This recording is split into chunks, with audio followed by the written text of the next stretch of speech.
Hey there.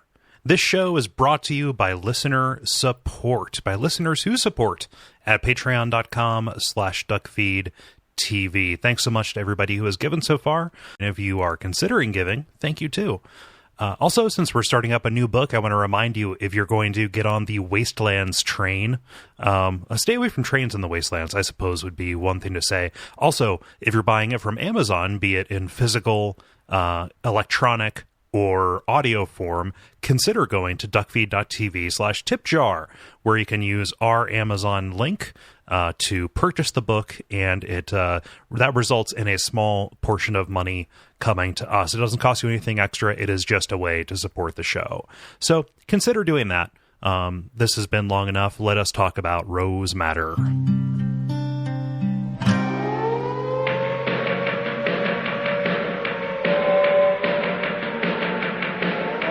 Welcome to Radio Free Midworld, a podcast about the Dark Tower series of books and related works. My name is Cole Ross, and I am your host tonight. And tonight, I am joined by Autumn Greer. Delighted to be here. And by Evan Jones Thorne. Also delighted. Yeah, thank you so much for agreeing to hop on and talk about this very depressing, very upsetting book. Specifically, Stephen King's Rose Matter, which was released in 1995. And boy, oh boy, does this come with a content warning if you are sensitive about domestic violence or any host of other, let's just say, human failings. Because it's pretty intense. Human feelings on one particular character's part. But yeah, this is a book that is about domestic violence, and it actually ended a run of novels about abused women, including like Gerald's Game and Dolores Claiborne. And here we are talking about this because it is Dark Tower related. So I need to ask both of you, whoever wants to chime in first, do you have history with this book? I'd never heard of it. That was actually why I kind of wanted to do it, because it was, I think, on the entire master list of books that you had planned to cover for this show, Rose Matter was the only one that I'd never even heard of before. Okay, so you came in fresh. Yeah, and Autumn, had you read this before?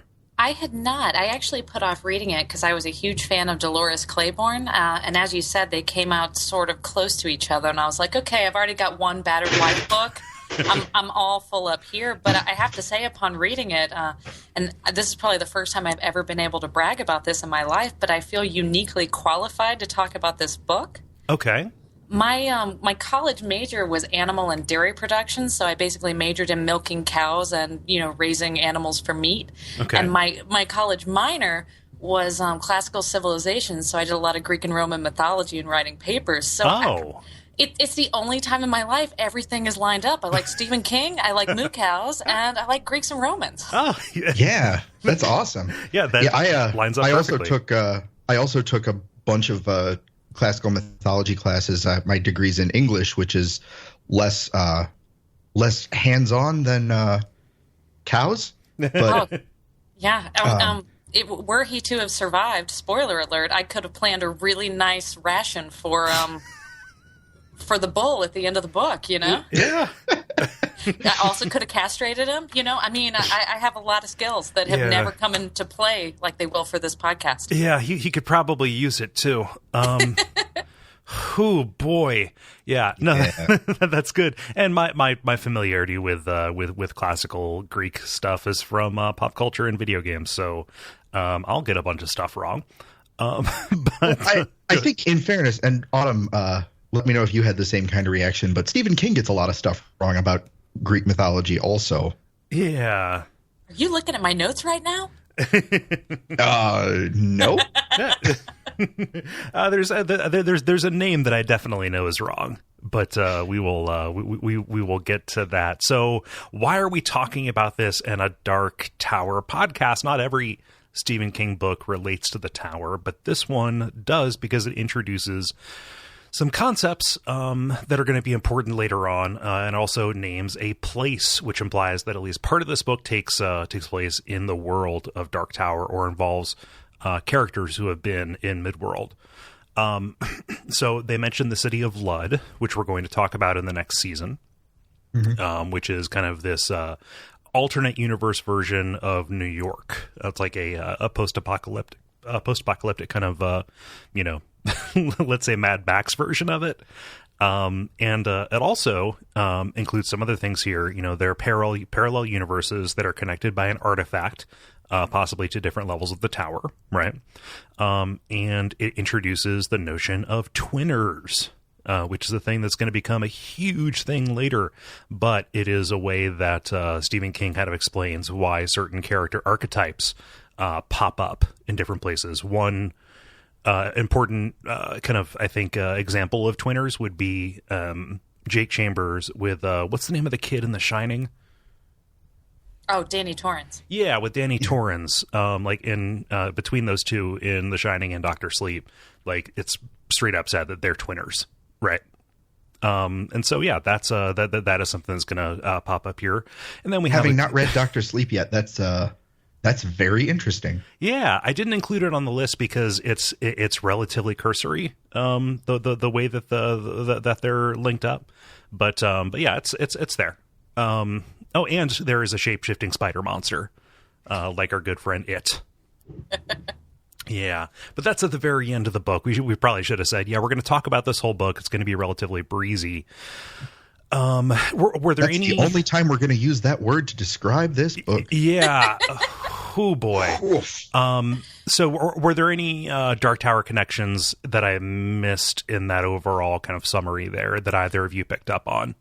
I would say that kind of top line, one thing, and we will talk about later how some of the books like From Misery will show up in here, but there are just a lot of top line collection or connections that show that Stephen King's works kind of transcend. Like, he mentions in Drawing of the Three, he had mentioned the wheelchair scene being filmed kind of like, it looked to Eddie like Kubrick's The Shining. Right. Seeing Paul Sheldon's novels from the book Misery in this book, like right off the bat. I mean, that's one of her first domestic violence incidents that we see as a reader is her husband's on her case for having read Misery's Journey. Right. Yeah, so Stephen King likes to do that for observant readers. Yeah, there were even just a couple of other little things that kind of made me think of the Dark Tower, and like the wheelchair. There's a wheelchair that figures pretty prominently here. Mm-hmm. Norman talks about Rosie being like a rare flower in a weedy vacant lot, which that's some Dark Tower symbolism. It sure is. I actually didn't notice that. Yeah, and he also doesn't feel like hearing any of that "Hey Jude" crap when he's in the car. Oh yeah. There also is, as a tie-in to the Duckfeed bundle at the very end of the book, in 1408, the writer mentioned he did a writer's workshop with Jane Smiley, and that's actually one of the books that she's reading at the very end in her life as a audiobook reader. Oh. Huh. Oh, yeah. Yeah, that's actually a good catch. Also, this is a super minor thing, but I thought it was interesting that he made Rose a southpaw, a left-handed person. Okay. And Roland is kind of, as we at this point in the season know, an involuntary southpaw. Involuntary and mandatory southpaw. I don't know if there's any real significance there, but it was something that jumped out at me. Her handedness plays a role in the actual universe of the book. It's important. Yeah. Oh, it's certainly significant to the book. I just wasn't sure if it was like the fact that she and Roland both use their left hand predominantly. Yeah, I could see that. Yeah. That might not be a thing, but I find that there it is. The deeper that I get into reading these books and listening to the podcasts, like when all you have is a cohesive Dark Tower theory, everything starts to look like a nail. You know, like, I mean, you would not believe the math that I did throughout this novel. I finally did find 2 places where I could make numbers add up to 19. And it's one of those things. I've never met the man, but I'm pretty sure if you asked Stephen King if that was intentional, he would just say, "Well, do you want it to be?" Yeah. But he might not actually acknowledge the book because he doesn't much care for it. Yeah, I saw that as well. Yeah, he talks about it. Like, he's very honest with his opinion about his own work. He's honest about a lot of things on writing. But he straight up says, like, both this and Insomnia, he calls them, stiff, trying too hard novels. Which I could see that with this one, but it kind of surprised me to hear that he views Insomnia that way as well. I've not read Insomnia. Yeah. Stiff is not a word that I would associate with it, I don't think. With this one, it does feel very stilted at times. Yeah. What he's specifically referring to is when he talks about his process of writing, he doesn't like to plot things out. He just kind of he places this emphasis on character and situation and kind of lets that kind of dictate what's going to happen. He works from a loose outline and just kind of makes a lot of decisions on the fly, which on one hand leads to some very good and inventive and unpredictable stuff. On the other hand, leads to books that do not end really great, which is the thing that bothers a lot of people. Doesn't particularly bother me, but you can see the connection at the very least. Yeah. That makes it really ironic that the book that he chose to put in from his universe is the Misery series of books that the author of those also did not like. That's pretty good. Yeah, it's I don't know. I really like how honest he is about his relationship with this stuff. Like, when he can just come out and say, like, "Yep, I wrote with Insomnia like a 1,100 pages of stuff that just doesn't work," and even like does a sick burn on it in universe later on in book 7. Yeah. But it's but yeah. So, and this is a really tightly plotted book. It moves pretty quickly. And it's pretty intricate in the way that things will pop up and serve as, either MacGuffins or Chekhov's guns or other kinds of narrative devices as it goes, because it kind of tells the same story twice between these two characters in different ways and kind of plays off of the connection between them. I thought that the very first 14 pages of the book where, obviously there's some really graphic material. I was sick to my stomach at sometimes. But like you're saying, I mean, he just touches on everything. We see Wendy Yarrow's name. We see some bull-related language, like her husband being like an animal. We see a lot of kind of visual horror, kind of like The Shining, when he references the blood gravy, kind of like seeing in the Kubrick film those doors opening up. I mean, it's extremely graphic, but like you said, it's tight. I mean, it hits little moments that are going to be throughout the book. Like, I think even at the end of this first little prologue, it talks about how Rose slept within her husband's madness for 9 more years, which is such a reference to a labyrinth. I mean, it's good. It's tough to read, but it's good. Yeah. It's it's tough. Right. I agree that this is actually a really good and engaging book. It has an effect. Let's save that for later on. I like this because it is uncharacteristic for him, and like it made every detail seem to matter more than you would usually get in a lot of his other books. Right. I will say, for anybody that is kind of on the fence that might be listening to the podcast, if they're thinking about not reading it, the first 14 pages of this prologue is where the bulk of the sickening violence happens. After that, it's just Rose dealing with her memories, which is the case for any abuse survivor. I mean, there's not a moment really that Rose gets hurt or harmed in any way again. And in fact, it's really kind of empowering to watch the journey that she goes on. And I have to say, you're so bullish on Rose at the end of the book. And I mean, there's such appropriate comeuppances. It is kind of satisfying in its conclusion, even if it gets off to a really rocky start. Yeah. And I honestly, I was thinking about mentioning that as well. And I think that if this is something that you're really concerned about, you can probably skip straight to chapter 1. If you skip the prologue, you'll catch up pretty quickly. Yes. Yeah, that's or if you're concerned about it, like it's right on Front Street on page 1. Go to Amazon and read like the sample from the Kindle version. Yeah. I do think that this book is worth reading.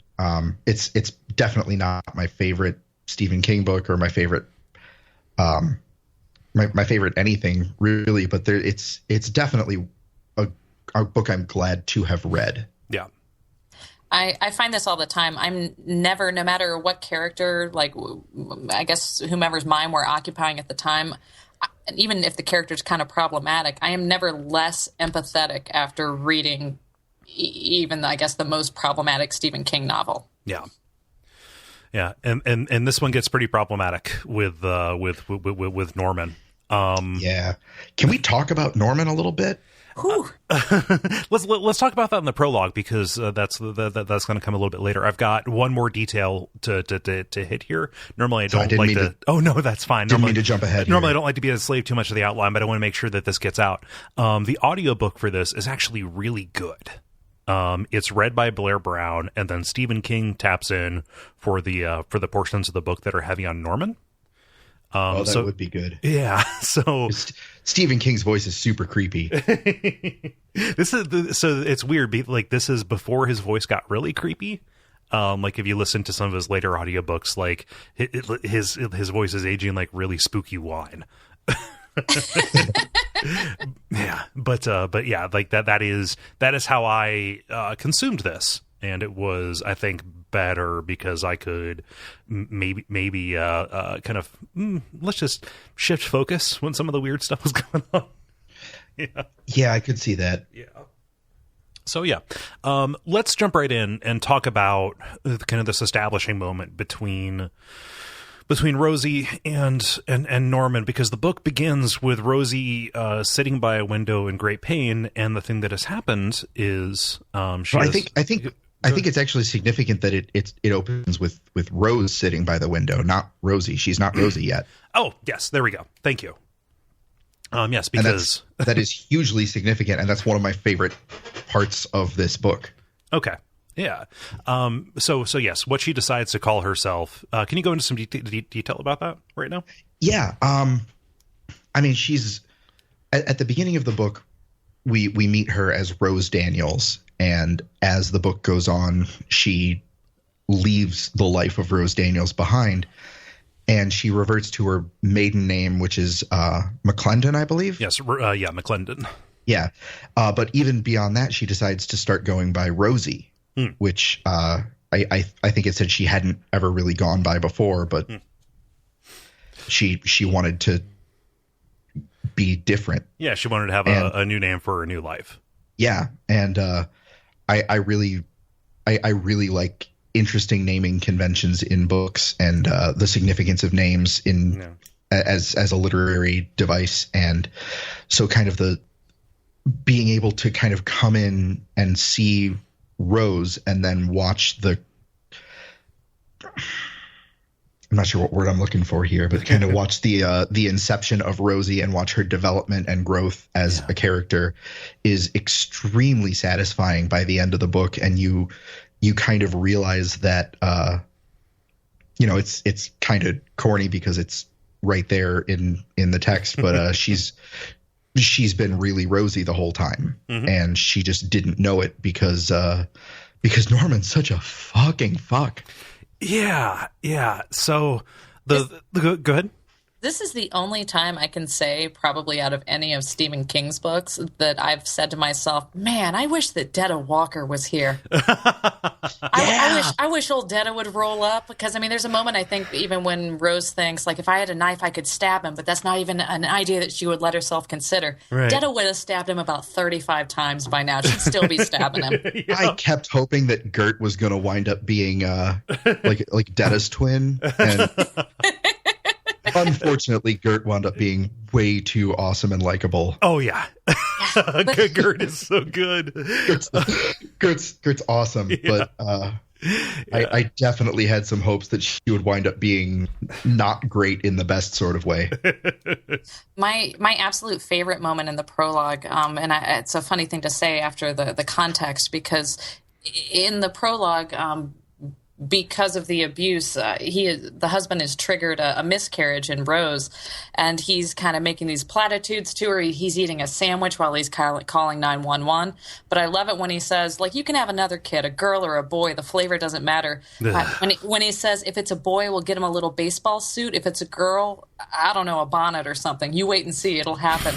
like he so fundamentally hates women. He's like, I don't know, what do you broads like? Yeah. A bonnet. Yeah. I mean, it's just the most ridiculous thing to get for a girl. Like, yeah. So Norman is Rose's abusive husband. There's another great detail. Like, there's nobody that Norman doesn't hate.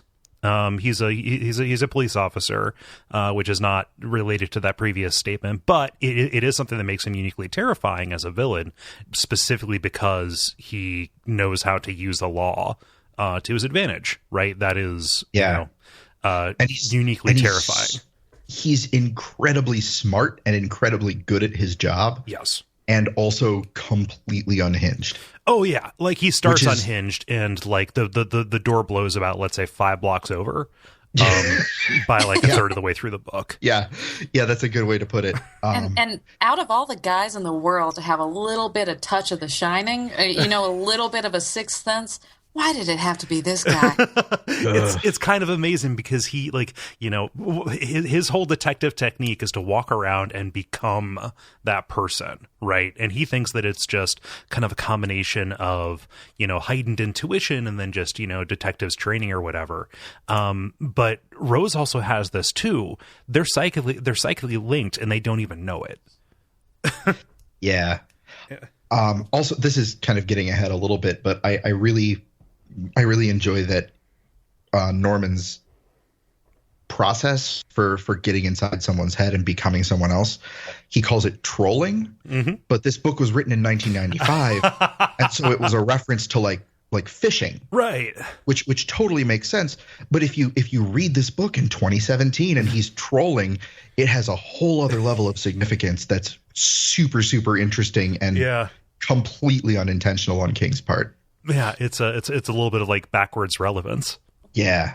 One thing that I was wondering, and I was wondering if you guys could help me out, with the exception of maybe Sheriff Alan Pangborn in some of the Castle Rock novels, have we ever seen a positive portrayal of a police officer in a Stephen King novel? We get one later on in the book who ends up being a little bit more sympathetic. Specifically because he wants to buck that trend and that portrayal. You can probably make a case. Officer Hale. Is that the Green Mile guy? Is he? Oh, now I can't remember if that's the Green Mile guy or not. I can't remember the name of Tom Hanks's character from the Green Mile, but if you consider a corrections officer to be, to be law enforcement, I was thinking Officer Hale from the end of the end part of this book. Oh, okay. Yeah. I thought that's what you were referring to. Oh, well, yeah, and the offhanded thing, like looking later on in this. Yeah, I was thinking about other books. Yeah, Stephen King doesn't have there's a book that we're going to talk about later on in the series, Desperation, which is about a cop who goes nuts. But I mean, a lot of these books, like The Library Police, or the times that the police kind of start colluding with people in town, like Under the Dome. I mean, it's there's a lot of negative portrayals of the police. Yeah, it's especially effective here, because like this is one of the scariest books I've read, and Norman is one of the scariest villains, and this is not explicitly a horror novel for a large amount of its run. Right, there's a part of it that is, just like a grounded story of a person getting out from a terrible place, and there's these extended metaphors and stuff. Like, I don't know. I feel ridiculous with the way this book ends, calling it not supernatural, but that's not on Front Street at all. For the first half of the book, it's not. Yeah, like nothing even remotely supernatural happens until you get more than halfway through. Yeah. You mentioned him as a villain. He is absolutely my most terrifying Stephen King character ever. I mean, even with hands down. Something like it. I mean, just don't go to Derry and you'll be fine. Just don't go there. Yeah, but I mean, Norman can be anywhere. Like there is something supernatural, right? He's got a touch of The Shining, but yeah, like there are a lot of ways and a lot of things that if somebody else had these traits and these values or lack thereof, they could be a realistic kind of thing. Like, as like I mentioned before, he hates everybody. If it's possible to look down on a minority or a vulnerable person, he will. Like, I learned new offensive terms from this book. Yeah, same. I had to look this up because they're talking about this this woman who he killed over the course of an investigation. Yeah. Wendy Yarrow, who ends up being really important. Like, he just knocked on the wrong door and she put up a fuss and he killed him. He calls her a high yellow woman, which I guess is a very like discredited term for talking about a mixed race person or a light skinned black person. Yeah, like. I'd never come across that before, but it's a thing. Yeah. And I'm sorry if I offended you by just flippantly saying that outdated term, but like that is Norman. And that's the way that he views the world. When he has to come up with the name of a fictional woman later on, he just combines the names of his favorite porn stars. Yeah. And my absolute favorite term that he comes up with is at one point, and this is way later in the book, but since we're on this topic, when he's talking about the women's group, it's Sisters and Daughters, the shelter that Rose goes to eventually, and he calls them the Mouska Cunts. Ah, jeez. It just seems like it's like such a Disney reference, but yeah, Mickey Mouse and his Mouska Cunts, yeah. Which it tickled me to death in just a way where, I mean, he's so repellent, but yeah. What a creative wordsmith he is for hating women and minorities.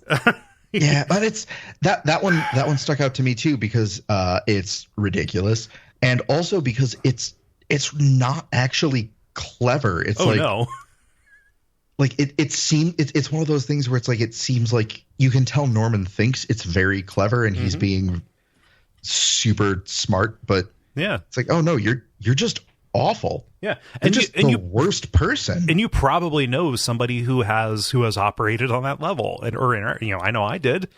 Yeah, like growing up in the Midwest, like it's a thing, Yeah, yeah. None of them had the shinning, fortunately, but yeah. I'm happy somebody else called it the shinning because I always call it that by accident.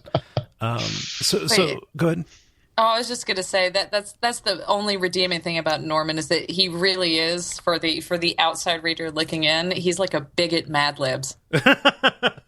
Yes, he really is. I'm laughing like that's laudatory, but like, if he was not, just a little bit unhinged in a kind of entertaining way, like this would just be a very depressing story about something that happens every single day. The more outsized he gets, like the way this book ends. Have either of you seen the movie Hostel 2? No. No. Okay. If you're thinking like, oh, Hostel, isn't that the torture porn kind of thing? The first one is. The second one, the women who are taken to the Eastern European torture warehouse or whatever, they break out and they decide to get their revenge. So like it is this dueling story about these two rich American fucks who pay money to potentially kill these women, and like they turn the tables. And like it would, it's fantastically satisfying. This reaches those kind of levels because no matter how bad Norman gets, like he doesn't more than pay for it because he really, whatever. He is humiliated and debased in really satisfying ways throughout the rest of this. Absolutely. Yeah. So there are two kind of instigating things for this. He hits her and she has a miscarriage. And that is obviously a terrible thing. This is early on in their marriage, and things have gotten worse since the Wendy Yarrow kind of incident. And so she stays with him. She lives in his madness for a full 9 years until she sees a spot of blood when she's making the bed. She sees it on her pillow and realizes, hey, he's going to kill me, so I need to get out of here. Like, it's good. He's going to kill me, or worse, maybe he won't. Oh yeah. Which, like, that was kind of the point where, like, right off the bat, like, you get a very clear understanding of just how bad this is. Yes. Yeah, like she just like it is something that kind of like shocks her out of, you know, I'm gonna use this negative word here, and obviously it's more complicated, but complacency, right? Like it gets her to stop being kind of passive when it comes to deciding her own fate in this, right? So like she decides to get out. Like she doesn't even really think about it. She doesn't carry anything with her. She just grabs the bank card and then goes to the bus station. And this bank card becomes like a talisman for Norman. I was going to say, is there any other instance of there being a bank card that's like totemized like this? I don't know. Like, I've been racking my brain since I started reading this book, trying to figure out if that's like referential somehow. Okay. So when did the movie Blank Check come out?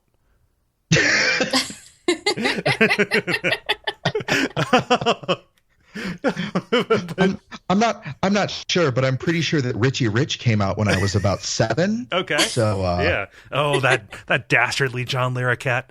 So around the same time that this book came out. Oh man. This book was based on Richie Rich. Oh boy, it's a pre. Yeah, that's way too dark to even joke about. Yeah.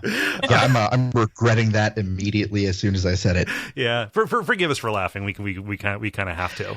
But, yeah, otherwise this would be the most bummer of bummer episodes. Yeah. Welcome to the sad cast with the 3 sad friends. Yeah, but like, you know, she doesn't even like keep it and run it, you know, like run it down. She takes $350, which is barely enough to get as far away as she needs to go. But he, like, in this act of the, you know, lacking total psychological self-awareness, like everything becomes about this bank card. All of his rage and fury and, you know, the questions that he's asking about why did I miss this and all that, like it all goes back to this bank card, to the point where he's like walking around this town and it always comes up.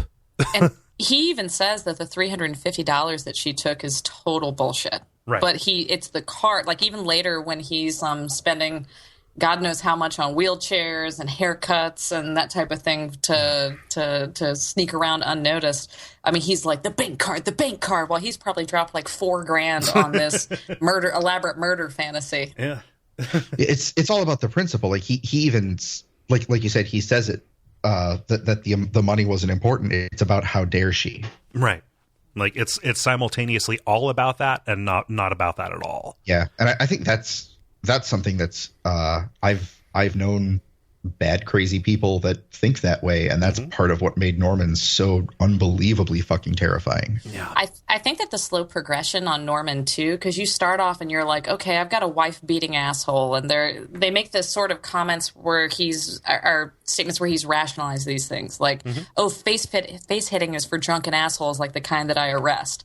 Like, you know, that's why I punched my wife in the back and the kidneys. Like, he's made these distinctions in his mind. But there's a point where she mentions that, oh, she has a bite mark because Norman loved to bite. Yeah. And I didn't really put it all together at the time, but there is something very broken in biters. Like, we see that in all forms of media. I mean, you see it with that creepy guy in the pit in the Game of Thrones series. Yeah. I remember being sent home from school with a note because a kid named Danny Galtney bit me in kindergarten, and my mom lost it. Like, she was calling him a little animal, and I mean, you know, he's a 5-year-old kid. Some kids bite, but I mean, there's this, I think, sort of cultural shame and less than human sort of thing that we associate it with it. Like, when you hear that someone bites, you're somehow disgusted. You know? Well, it's like Hannibal Lecter. You know, he's like, that mask makes him into, you know, a terrifying skull-faced monster, but like he has that for a very real reason. Yeah. I mean, a very real reason, by which I mean they put it on him in the movie because that was a character, like, you know, because he was a bite risk, right? You know, I was kind of laughing to myself. I have to imagine that the reason that as humans we're so like, I guess we abhor biters is, man, we put so many of each other's appendages in our mouths and everything. Like, people need to be really careful, you know? Yep, it's like, we're like, whoa, there's some basic trust here. We don't need any biters around, okay? Yeah, we need to select against this right quick. Yeah. Oh, that's a very good point. Oh man, my skin's crawling. See, and the other thing about Norman, like, after we learn about how just kind of brutal he is as a person, and how nuts he goes when Rose takes the bank card, is that the next thing that happens is he gets sidetracked from tracking her down because he's busy becoming a hero cop. Oh yeah, he's a golden boy. Makes him, and that's the point where you kind of realize it's like, okay, this is not just some abusive asshole. Like this is some kind of next level, and you don't really know how many next levels of crazy there are yet, but that's where you kind of start to see how bad it is going to get. Yeah. And just like, it doesn't have to relate to domestic violence, but any kind of cop who's doing something wrong, that is inherently scary. Like it is a kind of, social horror, because, who is going to believe you because they are the system is, aligned with them and they know how to navigate the system. Yeah. Yeah.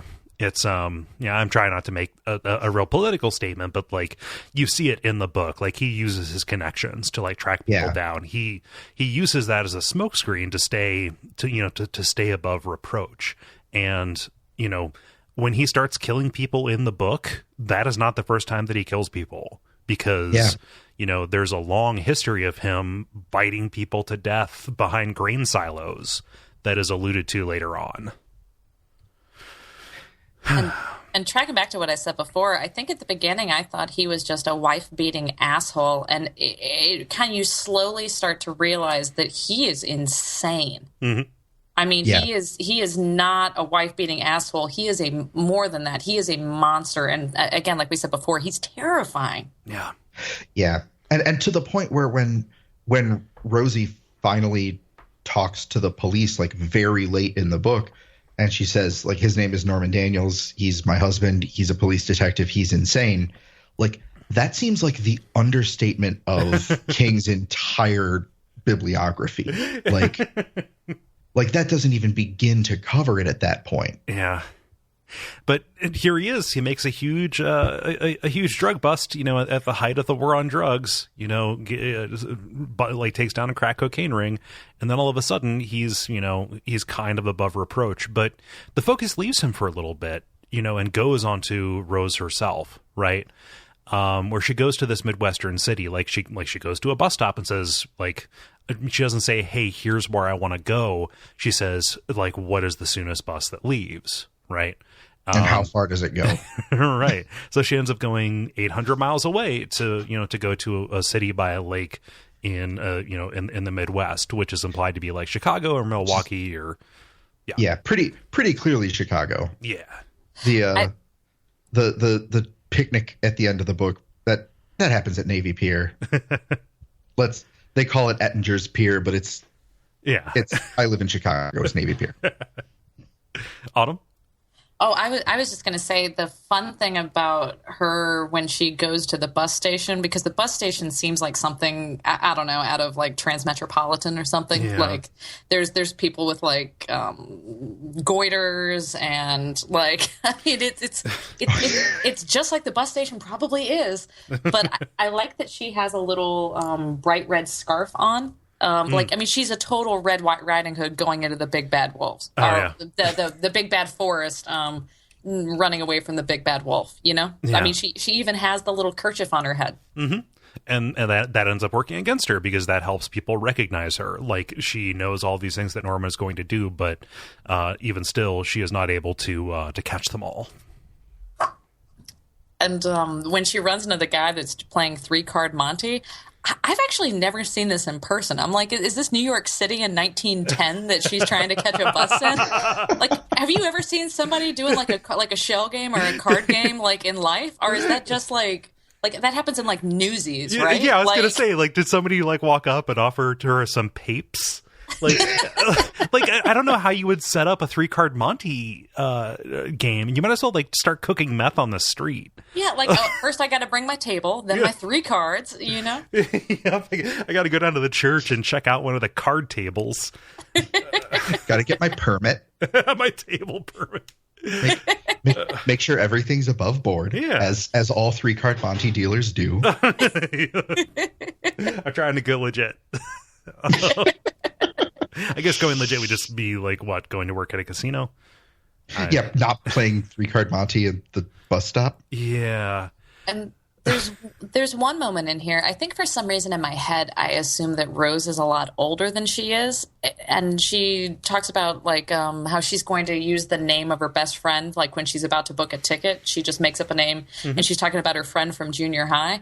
It's really hard to remember that she hasn't done anything. Like she literally graduated high school, started dating this monster in high school, and she's had literally no life, no experience, nothing. Yeah. It's just moving right from prom to being beaten routinely. Yeah. Oh, I mean, and this feels really elementary, so I'm sorry if I'm saying something obvious, but like isolation is a huge part of abuse, right? Yeah. Like, she has been, she has been kept, she has been sheltered and all of that. The only thing that she's really been exposed to is the side of police officers that Norman thrives in, just to kind of engender that fear and distrust of the police. Mm-hmm. Yeah. Yeah. But she gets to, let's just say Chicago, so we're not so we're not being too vague. And she gets guidance to this women's shelter from a man named Peter Slowick at the bus station. And this is a place called Daughters and Sisters. And this is where that shelter kind of starts opening up, because like she meets friends, she meets helpful people who have her best interests in mind, who want to help her grow and heal. Yeah, which is new for her, and she's kind of understandably mistrustful of it at first, but it's real. But on the way to the shelter, it is, again, like Little Red Riding Hood in the big scary woods. I mean, a pregnant lady tells her to basically screw off. Like she's just asking for directions, and everybody in the city is mean. Mm-hmm. And there's that one guy who is, I guess, just the creepiest guy ever. The, hey, baby, want to do the dog? Oh, the guy just like hanging out the window? Yeah. Yeah, just yelling at women. And I guess on the one hand, at least he's asking for consent. He's not like, I'm going to do the dog with you, baby. Like, also, do the dog. Sir, are you asking to do some kind of animal-based dance? Yeah, like you want to get 4 on the floor? That does actually sound a little bit like dancing. That sounds pretty dancing. Yeah, that sounds kind of fun, actually. He was offering that woman lessons. Maybe I have him all wrong. He should have. I mean, he needs to work on his sales pitch, because he scarred Rosie. Like she keeps having like hallucinations of him, as the book goes along. Like just a nice misunderstood man. He just wanted to help. He did not want to help. That is not an accurate statement at all. No, yeah, thank you. We have a lot of fun here. Man, we're trying. Oh, God. And I did want to call out one other thing, and I'm going to add this to my reasons that I'll never be a first lady list. I wanted to mention the part where someone had written in graffiti, "Suck my AIDS-infected cock." Jesus. Yeah, yeah. You see a lot of graffiti in these Stephen King novels, especially in The Dark Tower. You see a lot of graffiti in The Stand, and then in Dark Tower 5, I mean, there is a ton of bango skank and different forms of graffiti. And one thing I was surprised at in this book, too, is how often Stephen King mentions AIDS. It seems to be almost like a juvenile type of thing. Like, how a couple of years ago, everyone was like, oh, I hope you get Ebola. I don't know if AIDS was still such a... In 1995, it was still pretty scary. And absolutely. I'm just surprised at how much AIDS comes up in a lot of Stephen King novels. Yeah, it's a real factor in book 6 of The Dark Tower. Yeah, I think that just he kind of wrote a lot of books when that was one of the scariest things in the real world. Yeah. Yeah. Like that's kind of what I've always chalked it up to. Like, you can, like you said, you can replace it with Ebola or SARS or whatever is currently scary and real in the world. But when they were written, it was AIDS, and that's still pretty scary. Yeah. Oh, absolutely. But she sees this graffiti more than once. She's reminded of it later in the book, or she visualizes it again. And it just does remind me a lot in the Dark Tower of how often in New York we see graffiti written everywhere recurrently. Yeah. I was almost surprised that none of the Dark Tower graffiti was mirrored in this book. Oh, their friend Bango Skank didn't pop up? Yeah.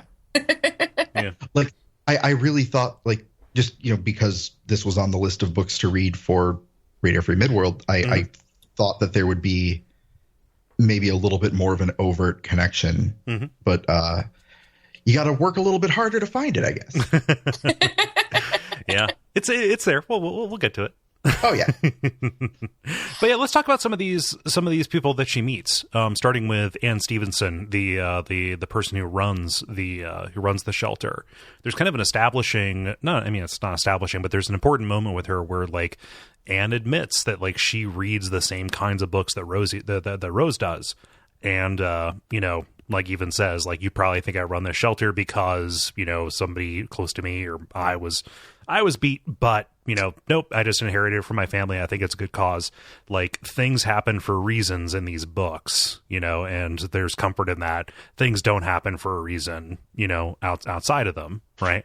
I like that they set it up when she first meets Anne, that Anne reminds Rosie of Beatrice Arthur from Golden Girls. Yep. Because think about it. If you're going to go to a shelter and you're scared and you don't know what's going on, who would you rather see besides Maud from Golden Girls? Yep. I'll take Maud. Yeah. Help me, Maud. Absolutely. I feel very safe with Maud. Oh, my gosh. Like, I wish she was my friend in real life. Like, I mean. Either. Yeah. But yeah, like Anne ends up being super helpful. Like, she gets Rosie a job, and like helps her recover, because like Rose is very much in a bad physical state when she arrives. Like, her kidneys are so beat and her back is so messed up that she can't even really do work for a prolonged amount of time, right? Yeah, can't even stand for extended periods. Yeah. And like quite literally gets her back on her feet. There's Pam, who ends up not being that huge of a figure in the book, but just like a sounding board for Rose, and for somebody who's never had a best friend since forever ago. That's important. There's there's Cynthia, who's kind of like a grunge punk girl, who ends up being noteworthy later on, and then our good friend Gertrude. Gert's the best. Yeah, absolutely. So Gertrude, she stops by the shelter and teaches self-defense classes. Like later on, it said like, not it's not to help them save their lives, but to teach them a sense of control, right, over their bodies, over everything, which is, I think, an important distinction. Most notably, she is physically imposing in a tremendous kind of way. She is described as resembling the refrigerator. I forget the William Perry. Yeah, William Perry. William the refrigerator Perry. Very fun side note. When I was a baby, William the refrigerator Perry rocked me to sleep at a party. That's awesome. That's why I remember his name. Wow. That's a good story. That really is. Yeah. I wish I remembered it. Yeah. I guess some of my parents' friends were friends with him, and my parents brought me to a party and he was there, and I guess he was like the biggest, nicest person, and I was kind of fussy and he offered to take me, and like I fell asleep while he was holding me. Yeah, because you knew you were being held by a legend. Oh. So that's the coolest thing that's ever happened in my life, and it's just been downhill for 29 years. Oh, geez. Do you think he said it just like that Richard Pryor skit where he was talking about refrigerator and he was like, "Give me the ball"? Like, do you think he said, "Give me the ball"? I hope so. Give me the baby. Oh my God, Give me the boy. So. Oh man. And I've never wondered about that, but now I can't stop wondering about that. But Gert is a really good person to have on your side, and it's especially, it's noteworthy because she is also a black woman, and that she is going to, meet in conflict with Norman, like just from the moment she steps up as the self-defense person, like trying to teach Rosie how to take down somebody who's much bigger than her, like, oh, this is going to get real. Yeah. And spoiler alert, it's the best conflict. It's so good. So those are kind of some of the key players. Do we have, are there any more, kind of thoughts on those people, the kind of the cast of supporting characters from the house? One thing I was surprised at with Anne is they set her up right from the beginning as being a little bit like I think they describe her as preening slightly, like she's kind of bragging. She's very self-aware, self-involved, kind of overconfident, which really foreshadows how she is overconfident later in the novel when she has her encounter with Norman. Yeah. I mean, I think later in the book when she has that, she's thinking of the time profile that they're going to do of her and how amazing she's going to look on the cover and how humble she's going to be, which anytime you're thinking about how humble you're going to be, that's probably a good moment to think, if I'm thinking about being humble, am I really? Oh no, the author's going to kill me, aren't they? At the same time though, that was not to get way ahead of ourselves, but that was like kind of a private fantasy that she was not proud of. So there's like, that's very much who she is, but she's also self-aware enough to not let that be all she is. Yeah. I really liked Anne's character, and the way that her arc ended was one of the things that was the most unsatisfying for me about this book. Yeah. There was no reason for it to end the way it did. No. I did like it when she said as well that it was Providence that brought you here, Providence with a capital P, because I mean, isn't that what you would call Ka in Chicago? Yeah, I think so. Yeah, I could see it. Yeah. Oh, I forgot to mention that Ka comes up. Yeah. So add that one into the list. Yeah, it's she is a very proud woman, but she's not like a Miles Gloriosus kind of figure. She's not Zap Brannigan. How's that for classics, huh? Look at me, I flexed. But yeah, she does concrete good in a lot of women's lives. Yeah. Yeah, so let's move on to, I think, this is a series of instigating moments that work up to these multiple payoffs, because Rosie, on the road to getting her own apartment, decides, okay, I'm going to go to this pawn shop and see what my wedding ring is worth, just kind of entertaining the notion, because Norman has told her, oh, that thing is it's a new car or something like that. It was that or a new car. Like if you're out in public, turn the stone to the inside of your palm. Yeah. And yep, it's cubic zirconia, near worthless. Yep, because of course it is. Yeah. So, but the pawn shop is run by a man named Bill Steiner and his father, and he's willing to work with her. So it's like, yeah, I can give you probably something like $50, but while she's in the store, she spots a painting, and this painting is described as being almost hilariously bad. I'll lay out the basics of what's in here, because the subject matter of the painting is actually really important. It shows a woman facing away from the frame, looking kind of down a hill or down into a temple that is kind of at this weird off perspective.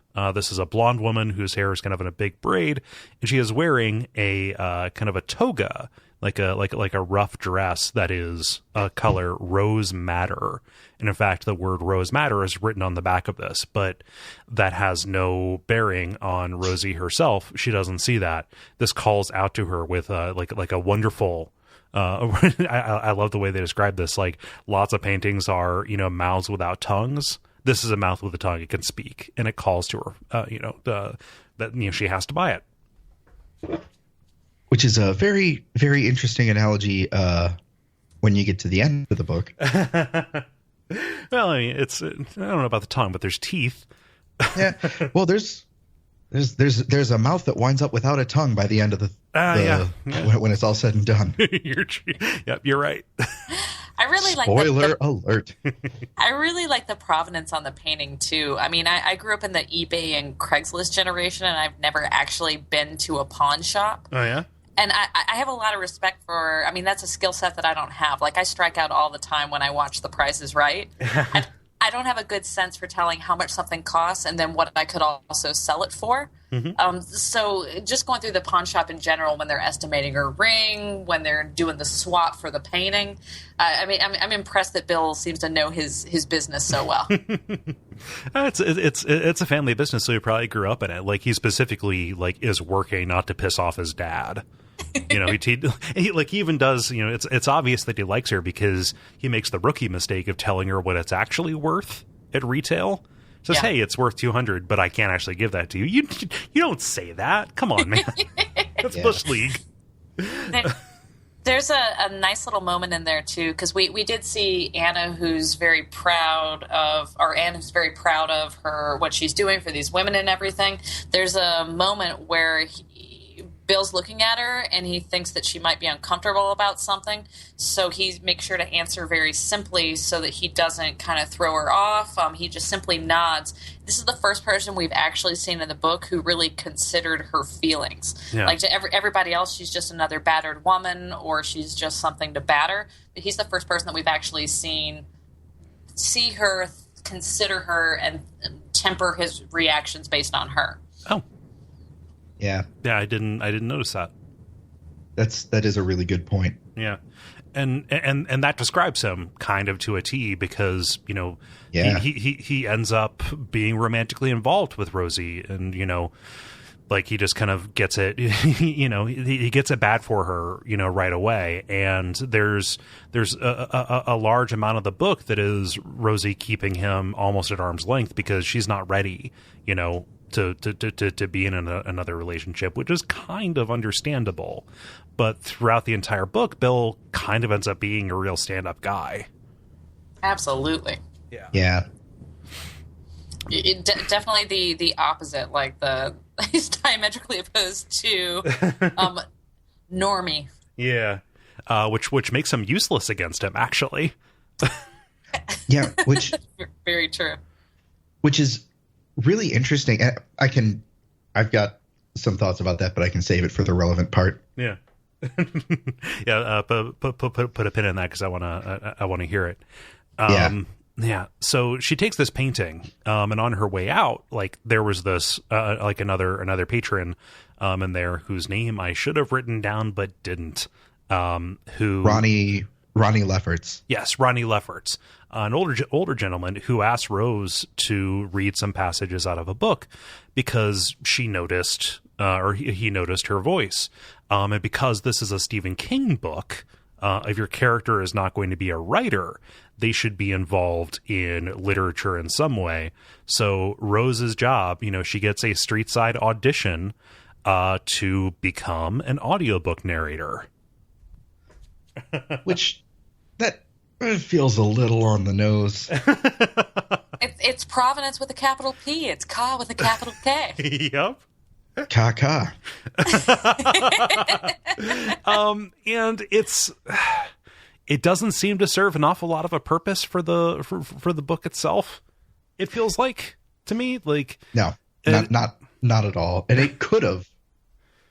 It feels like the kind of thing where it could have, but yeah. It's just there. Extending probably a lot of kind of wiggle room to this. Something that is true about Rosie and is true through the entire book is she has a tremendously powerful imagination, right? Whether that is from, you know, years of having to live such an internal life, or, you know, something special about her, again, because of this gift, because of the touch or the shining or what have you. You know, she sees and feels things and, you know, has these dreams and disappears to places. And you could probably look at that to, you know, feeling the text of the book and being able to convey it, right? Like, it is a moment of characterization.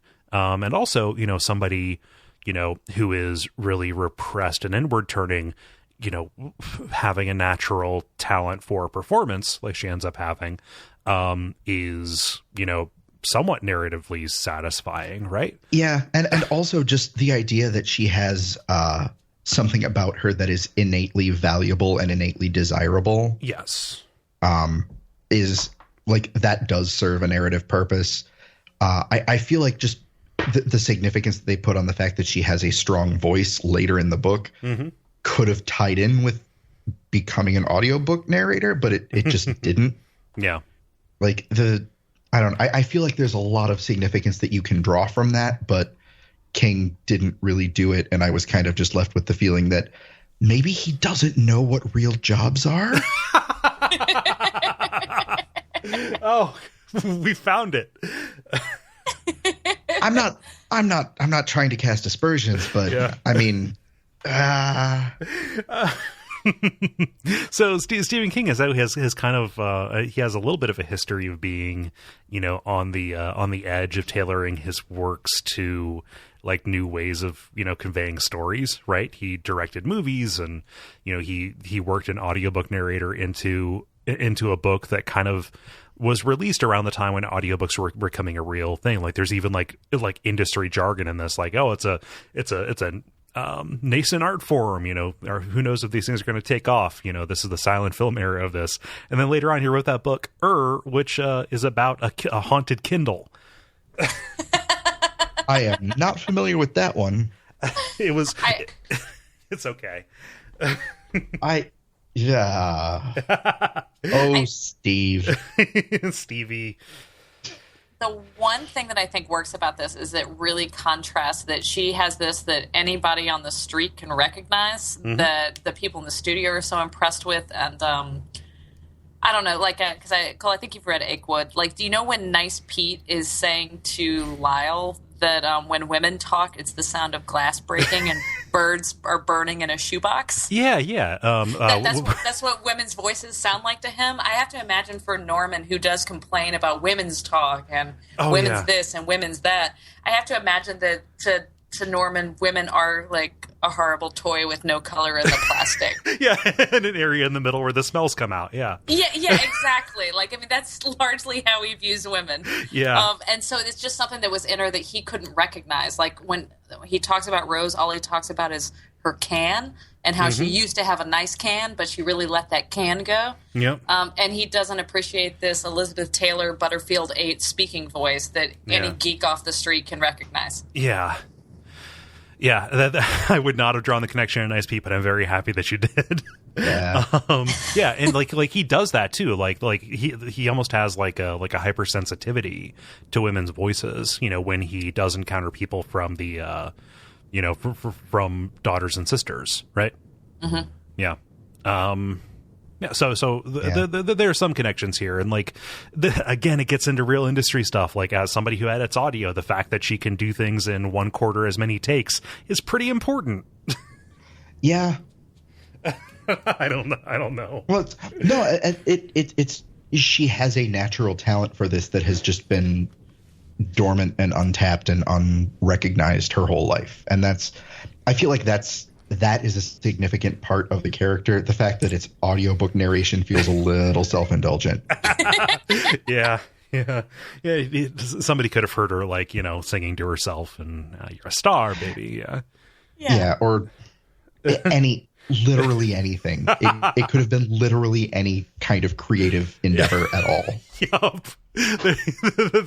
There are lots of ways that a person can be, can have inherent worth and talent. Yeah, but it's like that's a huge boost to her confidence, finding out that she's desirable, and then that kind of, I felt like, led into when Bill Steiner from the pawn shop approached her, like her newfound confidence between both the job and the woman in the painting, which has become kind of like a focal point for her, that has kind of like thinking of her has gotten her through some things where she might have backed out otherwise, like the first day in the studio and a couple of other things. Yeah. That confidence leads her to accept Bill's invitation to dinner, which leads to them kind of starting a whole thing. Yeah. And we should talk about that relationship with the woman in the painting, because she identifies with her so much. She sees, the subject of this painting, even without, seeing her face, can kind of project all of the positive aspects that she wants to have onto her. Right. So like eventually she dyes her hair and starts styling it like the woman in the painting, because it helps her, like she has found an identity. We're going to see how that trips up in a big bad way later on. But there's one point like where it saves her life, like because she had dyed her hair. Norman, who has made his way to Chicago, doesn't recognize her and, just passes her by. Well, he's close. He did recognize that can and how it used to look about 10 years ago before she let it go. Yeah. What a dick. I know he's specifically a dick because Stephen King wrote him to be a dick, but he's a dick. Yeah. So let's put a pin in Rosie for a while and head back over to Norman, who has kind of stalled out on the investigation because he didn't trust his instincts enough, right? However, there's he gets a lead because somebody tries to use his bank card. Like Rose didn't even have the she was so afraid of him that she didn't even take the card with her, which was smart, right? Because if she used it in a new city, it could have been tracked down. And we get another one of these establishing moments for Norman where he finds the person who found the card, and like initially, to get him to talk, starts giving him a hand job. And this turns into a death grip on his balls, threatening to pop them like grapes. Yeah, which that's kind of the first. That scene is the first window into Norman's really fucked up, doesn't totally convey it, but really fucked up relationship with sexuality and homosexuality specifically. Yes. Because it's really fucked up. Yeah, and his utter disdain for this person as he uses every single slur under the sun to diminish him. Go ahead, Autumn. What were you going to say? I was just going to say that we do see this a lot in Stephen King books where molestation makes monsters. I mean, there's some remembrances that Norman has of when he was younger with his father molesting him. There's some things like that. I like the way that Stephen King is able to make you empathize with even these monsters. But I mean, at the same time, when they rescued Michael Vick's dogs, they didn't adopt all of them out, right? Because some of them are not appropriate, and they're not going to be able to be out in regular society, because even though they've had these experiences that aren't their fault that have damaged them, they have become. They're not dogs or humans that can be around other people, right? In some cases, yeah. And yeah, you definitely feel like there's a sense of doubt as to how much of Norman's awfulness is actually him, right? Like it's established that he is part of a cycle of abuse. He is, and that's modeling the behavior of his father. Yeah, and that's a very real thing. But at the same time, there's doubt as to how much of him is a result of that cycle also, and how much of it is just him and something endemic to him specifically. So, and it's very interesting how King kind of like gives you both of those options and then makes sure that you're not sure which one's right. Yeah. I don't know, like he gives you those options, and then he heaps a whole helping of his actions in places where he probably could have stopped on top of it. Yeah, I don't know. I don't have an expert understanding of the way this works. All of this sounds correct to me, and it resonates at least with it within the book. Oh, absolutely. Yeah. But so yeah, I just want to make sure. I have no professional. Yeah. There's no professional level input into this at all. But But talking about it as we do see it with recurrent characters, and I don't believe that this is a spoiler, but we see it with the kid in The Stand. Yes.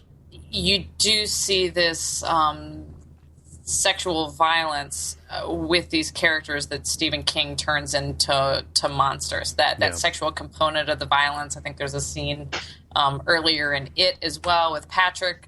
There's always there's sometimes some of these uncomfortable situations that he uses to characterize people. It's nice, again, like there's even the most problematic scene. I'm never less empathetic after reading it, but I don't know how sometimes necessary it is, and I certainly don't tend to enjoy it.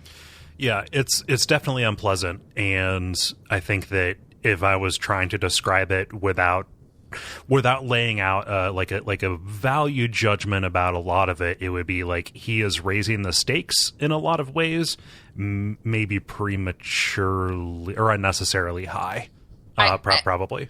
And maybe it tracks into what I was saying earlier about you think this dude is just a wife-beating asshole, but this dude is crazy. Yes. Yeah. Like, as he is threatening to pop this guy's balls like grapes, he's also expressing and talking about this kind of uncontrollable urge to bite people, right? Like, he just wants to take a chunk out of them. Yeah.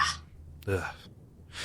But, like, he eventually figures it out. Like, he has, through some phone calls, this epiphany moment and starts basically walking in Rosie's footsteps, like, and mirroring it with this eerie accuracy. Like, as Rosie is trying to do something as simple as pick a seat on the bus, she looks and and says, like, oh, what people think is random, like picking right or left, oftentimes they're just picking whatever their dominant hand is. And she knows that Norma will think that, so she goes right instead of going left.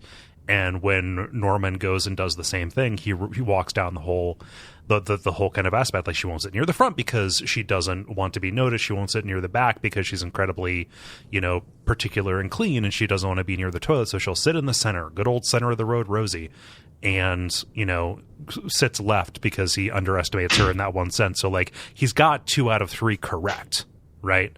But that, ends up, kind of in some ways being enough, but also not enough. Like, that was a great way, if you remembered those details, to see like exactly where his instinct lands him. And I know this isn't his favorite plotted book, and this is a bit of a 101 observation, but right from the beginning, we're seeing a labyrinth with a bull. The labyrinth is the United States, and the bull's trying to track her, and the bull's taking a couple wrong turns. Like, she is outrunning the bull, but the bull is right on her heels. Yeah. And let's talk about that bull, because there is a very real bull, before Norman turns into one, inside the painting, because Rosie starts noticing that something is weird about this, and like not knowing when the supernatural stuff was going to come in. Okay, the painting's probably going to be weird and haunted. Boy, I love myself a painting that changes subtly, and also bonus points if it ends up being a portal into an impossible space. I have to say, I'm sure a lot of people wouldn't be, but I was very creeped out by the painting when the crickets started coming out. Yeah. Because there is something about jumping insects and me.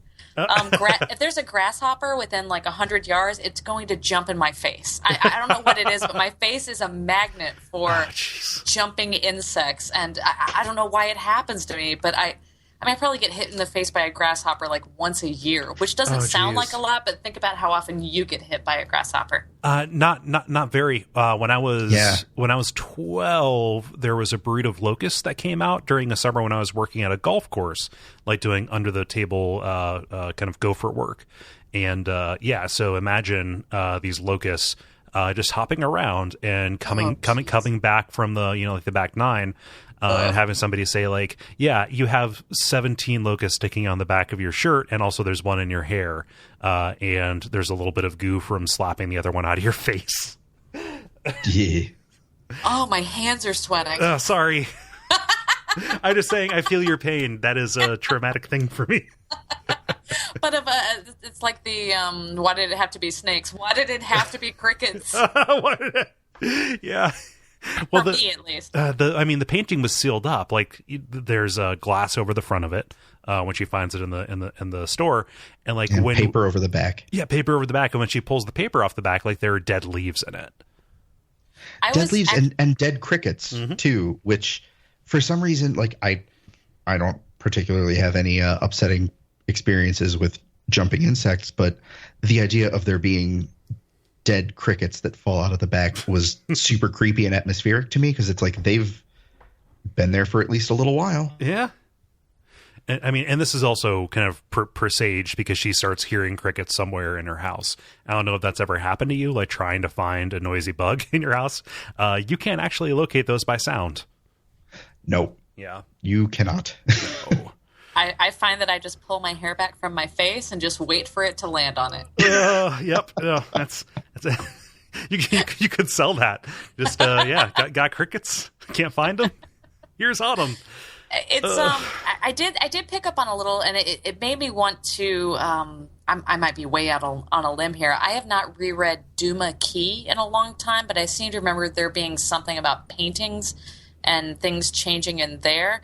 But it did remind me a little bit of 1408 with some of the stuff with the size, with subtle things in the painting changing when you look back at them. Mm-hmm. I thought that was a little bit of a tie-in as well. Yeah, it definitely reminded me of 1408. Yeah, it's a really effective horror device. It works really well. There's a recent indie game called Layers of Fear that is about an artist who paints these kind of horrible scenes that kind of works entirely based on that principle that changing paintings is scary. Yeah. Huh. But yeah, like one night Rosie wakes up to hear that it's raining, and it's raining in the apartment. And the picture has grown and kind of becomes this portal into a large scene. Like she has hung it next to the window, and it has kind of consumed the window, and it is no longer a portal to outside of her apartment. It is a portal into this other world where it is raining, and there is not one woman, but two. So yeah, we get introduced to well, only one of them really speaks right now, and that is a woman named Dorcas, who looks exactly like Wendy Hero, again the woman that Norman killed, well before the events of the book that we learned about at the start. And the woman in the painting, the blonde-haired woman who looks like Rose, or Rose presumes it, she never learns her real name, and she also never gets a good look at her face. And for all purposes, she is Rose Matter, is what she is referred to as. And she is crazy as a loon, and both of them have some kind of horrible disease that affects their skin. It's like a crawling mottled cloud. I was trying to think if that's like a disease from any other Stephen King book, but I was trying to remember if there's a symptom of Captain Trips that would manifest itself that way. I wasn't coming up with anything. Did either of you find a parallel for that? No. Did it remind anyone else of the mutants that were in the swamp in Wind in the Keyhole, that had that slow lichen moss growing thing on them, or maybe the slow mutants from the way station? Yeah, it also reminds me a little bit of the people of Lud and the city around it, who have the sickness from around the wasteland. Yeah, Lud was the closest I could come up with, and I guess that makes sense because as we find out, that's where they met. Yeah, Rose Matter and Dorcas. Yes. Yeah, I'm trying to think. Captain Trips. The most visible thing of that was a swelling of the glands around the neck. The tube neck. Yeah, the tube neck, and then just the people's faces turning blue and all the blood. Ugh, man, that is a very scary book. Yeah. But yeah, so both of them have this, and because they have it, it does not actually let them do what they're here to do, which is rescue a child from this out of perspective temple at the bottom of the hill. Which interestingly is out of perspective inside the painting also. The dimensions seem all wrong. The angles are impossible. Yeah, it is difficult to look at. Yeah, which is super creepy in a House of Leaves sort of way that I really like. Yeah, and they specifically, I was just waiting for them to say non-Euclidean to get a little bit of that Lovecraft heat up there, and it delivers. Yeah. Yeah. And there's a little bit of talk here. Dorcas is very evasive, and everything is very kind of portentous, right? Rose asks the woman in red's name, and she's like, oh no, that's a man's question, that's not going to work here. But yeah, like did you have any kind of thoughts on this and the setup in the world or these characters before we get into like the quest that she fulfills here? The one thing that I did take away from it is the theme of this book is blood, blood, blood, blood, blood. I mean, AIDS is in the blood. Rabies later in the book is carried in the blood. There's a moment where Dorcas says, well, you know, when she's opening up her arm to wrap it around a stone, which I assume obviously they were doing some sort of cool Indiana Jones swap out for a baby. And it was a lure. Yeah. Yeah. But I think she even mentions that it would have been better if it was menstrual blood, which ties into that whole woman menstrual blood witchcraft type of thing. I mean, something that doesn't really affect me in my everyday life because I'm married to a modern progressive man who built me a very nice moon hut to go to. It's got Wi-Fi. It's got a mini fridge. It's like an Airstream. Yeah. Oh my gosh! When I'm spending 1 week a month there, it's like a vacation. Again, Jeremy's very progressive. Yeah. Almost like I'm in the main house.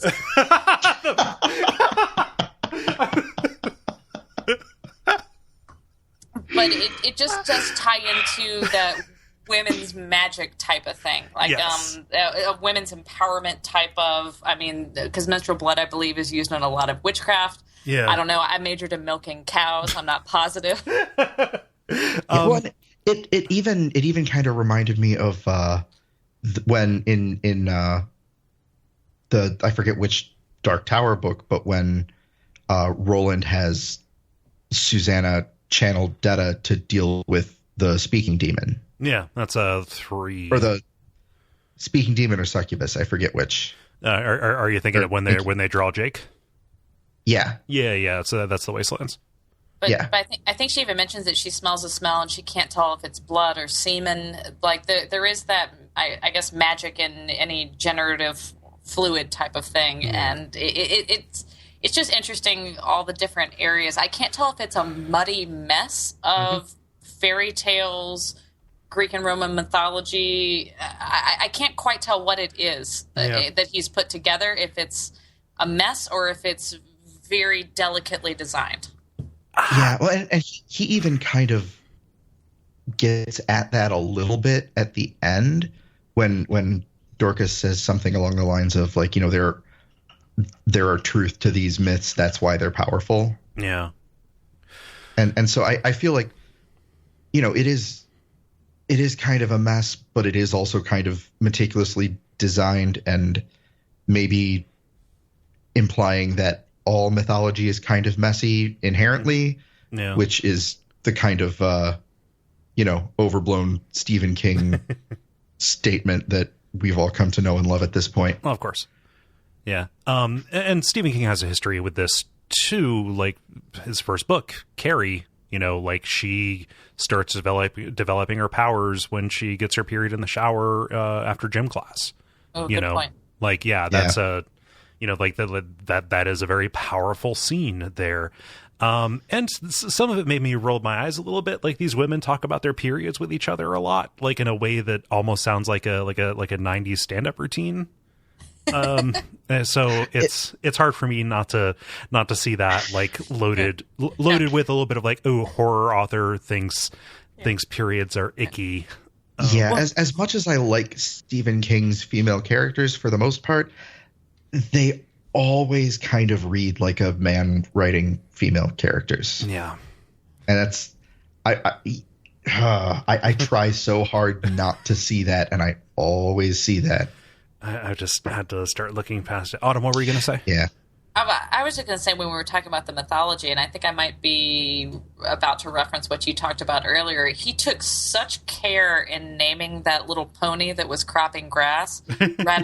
Because Rhadamanthus, what the pony was named, was actually the brother of Minos, who designed the maze that the Minotaur lived in, and then was also, I believe, I probably should have looked this up before the podcast, but Ariadne, who was a kind of weaving spider goddess, was also, I think, the daughter of his brother, Minos. So, I mean, he picked that name with such care, and then to name the bull Erinyes?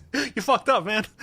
Yeah, that's That is not correct. Yeah, so Erinyes is it's another name for the Fates or the Furies, right? It's the plural, like the collective name for the Furies. Okay. Yeah. So like, it's not even a name. It annoyed me. Yeah.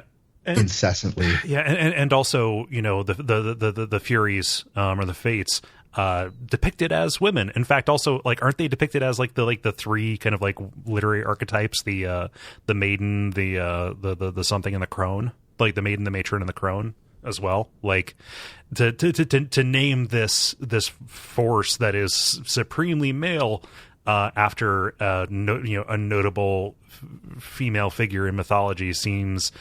Maybe he's trying to say something like, oh, he is fate, he charges forward and there's no control over it and he's blind, and like there's probably a little bit there. But yeah, it's a little distracting, isn't it?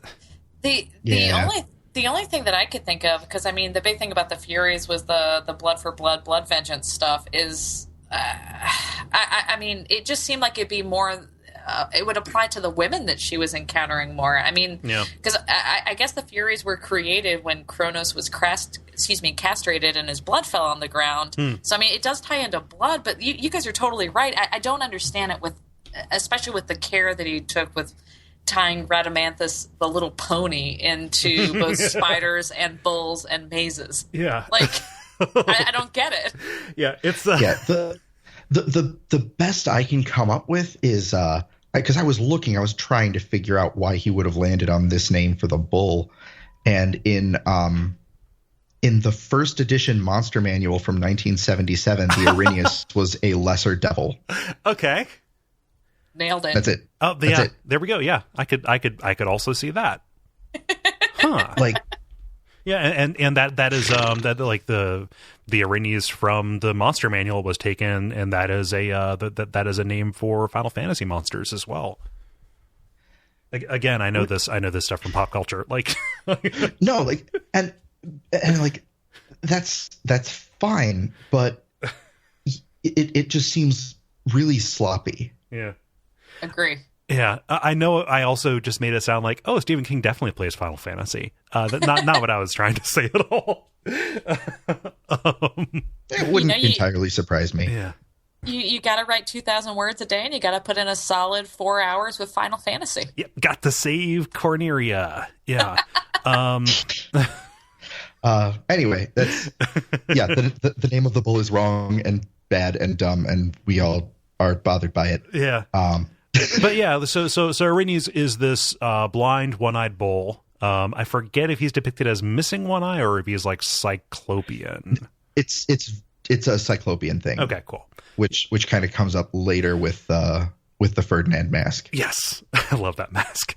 I did like how it kind of foreshadowed how obsessed Norman gets later with smell. Like, as we'll talk about in a minute, like with the urine and everything, the fact that it was woman's urine, the stench of it, that he's trying to find her by smell. And that he is blind. I mean, he's obviously imperfect because, again, Norman doesn't see Rose. He just sees a beige area that makes his dinners and cleans the house.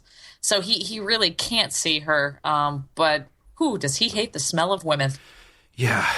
So, yep, this is a blind bull who lives in this temple, which is a maze, which is a labyrinth, right? At the center of it is a baby that Dorcas and Rose are here to get, but they cannot because of their condition, because of their affliction, which makes them basically like, paints them with a marker that says, come kill these. And so Rosie is useful, and they give her this quest, like, hey, you need to make your way over this river that causes forgetfulness, and you have to use these seeds from a fallen tree of death, which is, it's a pomegranate tree, or it looks like a pomegranate tree. That plays into, what's her name, Persephone, who went to the underworld, right? And, and they even say, like, it doesn't look like any pomegranate tree she's ever seen. Yeah. So yeah, again, this is another example of Stephen King knowing Greek mythology and still not naming the bull the right thing. Yeah. I'll try not to keep bringing that up, but God, it bugged me so much of him knowing better. but like, so the way that Rose does solves this puzzle is really clever, right? Like, she uses these oblong seeds to mark her path. She uses the lure that Dorcas gives her.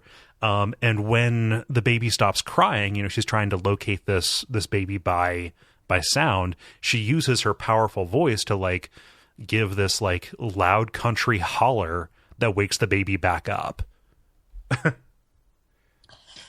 This is even mentioned later, and I can't quite remember where it is, but there was a moment where Rose screams like she used to when she was in elementary school. Mm-hmm. And it's just a stunner of a scream. It's really interesting that in the beginning of the book, all that you hear is her breath control, her trying not to make a single noise, her laying there with her apron over her face. Mm-hmm. And the more vocal she gets, the louder she gets, the more she's screaming, the more empowered she is, the more aggressive she is. It's just, you would expect someone who's having violence enacted against them to be screaming to make it stop, but mm-hmm. her silence is what has kind of trapped her. Yeah. And the more she screams, the more free she is. Yeah. The more she can affect things around her. Yeah. Right. But she grabs the baby, and then there's this harrowing chase scene as, she's trying to avoid this, blind bull that is charging after her, as they get out. I'm glossing over a lot of action here. Are there any details that are kind of pertinent, that I kind of missed? No, this was a really fun, interesting part of the book to read, but in terms of the story, I feel like it's better to just read it. Yeah. It's it's full of a lot of really surreal dream imagery kind of stuff, which I'm really down for in a lot of ways. Autumn? No, I agree. I mean, it is metaphor city for Rose's life and everything, but again, not to get too English 101, but you should probably experience those metaphors for yourself. Yeah. And also, none of it's explained, and it just carries symbolic weight as opposed to, and I like that because it leads a lot of ambiguity.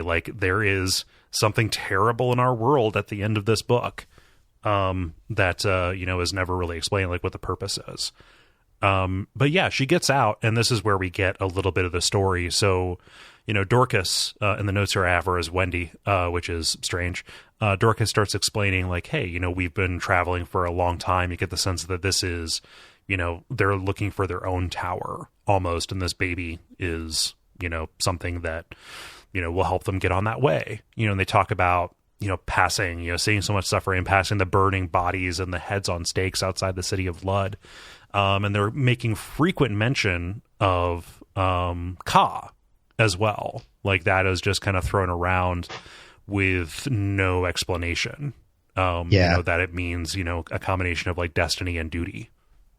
Yeah. I have a couple of theories about the baby that we can talk about now or later, but I think that the tree, the tree that she gets the seeds from, that she uses to mark her path in the labyrinth, which has significance later in the book, mm-hmm. I feel like that might be their version of the tower, or I feel like that somehow ties into both their destination and the tower, mm-hmm. in that it is an object that goes across worlds, yeah. and needs to be treated with the proper care and respect. Yes. I did have one quick, I suppose, Dark Tower tie-in before we leave this section. Mm-hmm. There's a moment where Dorcas says to her, "For the sake of every god that ever was, stop your stupid sheep's whining." And Court did often say, "Stop your whining, maggot," to the boys. And there's a moment at the beginning of Wizard and Glass where Eddie says to a character named Blaine, "Quit your whining, pal." Which, again, if these goddesses are associated with Gilead does not like whining. No. So I thought that just had a little bit when someone's telling someone else to stop their whining. We definitely see that twice in the Dark Tower series. So Rose Matter and Dorcas are definitely aligned with order. As the series goes on, we get this kind of conflict between the red and the white, right? One generally representing Gon and Order, whereas one is, an agent of, the Crimson King and Chaos and, fighting for Discordia, right? Mm-hmm. They're very much on the side of Order. And it's a little, I think that it's like a growing pain kind of thing, where he didn't quite consider what it would mean that Rose also has a black pendant with a single red flaw in it that looks like an eye. Something that Randall Flagg gives out to people that he favors in the Stand, that also represents the Eye of the Crimson King. It reminded me a little bit of that single spot of blood, too. It was one flaw on a white background instead of a black. Yeah. Also good. Yeah. But as Rosie goes to leave and return to her world, Rose Madder kind of gives her mantra. Again, this is a book of mantra. Hey, Rosie has done this favor, and all that Rose Madder has to say about it is, I repay. And in the audiobook, that is delivered chillingly. It reminds you of the Lannisters, right? Like a goddess always pays their debts. Yep. Or her debts. Yeah. I was trying to remember if that feels so familiar to read I repay. Like it does seem like something, and the closest I got was the Lannister family motto. Yeah. It's so foreboding, because I repay either means like, oh, I'll give you $5 for gas, or, you fucked me over, and it gets into like a Corleone kind of thing. Yeah. Let's talk about the climax of this, because there's a little bit of a creamy middle to it as Rose gets her feet under her professionally, and things develop with Bill, as she establishes her own life, and that stuff is important, because like this is a book about her getting control over her own life back, but like everything is leading up to Norman having tracked her down here, and everything gets to a head in the daughters and sisters fundraiser picnic. Right. And so in the lead up to this, Norman is here, and he is completely out of his fucking mind at this point. He's tracing Rosie's steps. He's completely delusional. And even worse than that, he realizes it. Like he says, like, yep, I'm off the deep end, and it doesn't matter. He very pointedly stops thinking about what happens after this. Like, oh, it doesn't matter. He can't see beyond killing Rose, and that's fine with him. Yeah. When he keeps talking about that bank card, all I can think of is the end of that film, like your William Randolph Hearst, and like your Rosebud is the bank card. Like there's a snow globe and a bank card in it. I remembered what the bank card reminded me of. Hey, Trashy, what did Mrs. So-and-so say when you burned her pension check? Oh. Yeah. Oh. I don't know. Like there's they feel a little bit on the same order of magnitude. Like maybe like that thing, like that act defines the trash can man in a way that, this does for Norman as well. And this is, as he slides off the deep end, this is where we start to get into that language, like here a whore, there a whore, everywhere a whore. And, I mean, it just Castle Lesbo, Little Miss Hot Snatch. I mean, it is. Castle Lesbo seems like a cool place to hang out, like very He-Man, Like, by the power of Castle Lesbo, like I want to go to there. Yeah, I think I went to some pretty good parties there in college. Yeah, they had to recall. They didn't have to, but after a lot of religious outcry, they recalled that play set. And I have to imagine that Little Miss Hot Snatch was that award-winning indie film, That would also be a pretty good title, like a subversive title. Yeah. I feel like that was Diablo Cody, right? Oh, geez. But yeah, he's totally in this, and there's he doesn't hold the women's shelter in high regard, or just like any notion of protecting women or valuing women or that. He in order to infiltrate the picnic, he gets his head shaved and pretends to be a paraplegic and gets a wheelchair, and he goes to like the women's museum and buys bumper stickers to put on the back of the wheelchair. And the one that is his favorite, that he thinks is the funniest, is one that says, "I am a man who respects women." Jeez.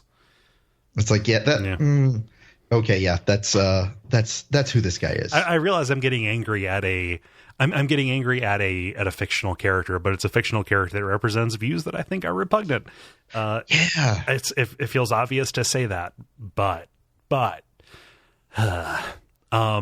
in the course of tracking her down, he finds Peter Slowick, the person who directed Rosie to the to the women's shelter, tracks him down at his own house and bites him to death. And, he bites off and consumes his penis too.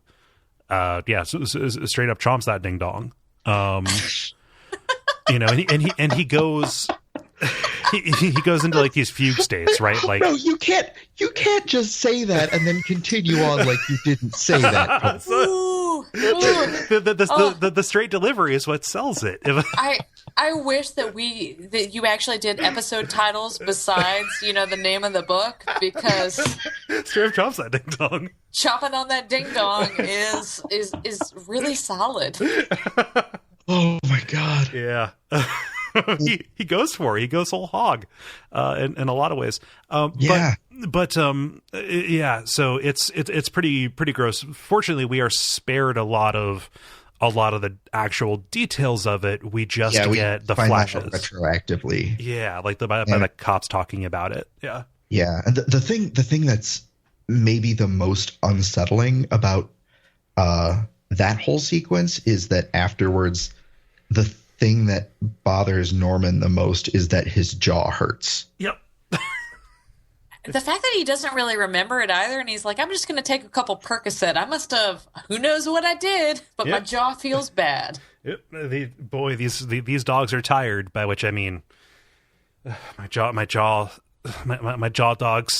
Jaw dogs. Oh my God. No, Jaw dogs is the alternate title for this episode. Jaw dogs. Yeah. My jaw dogs are barking.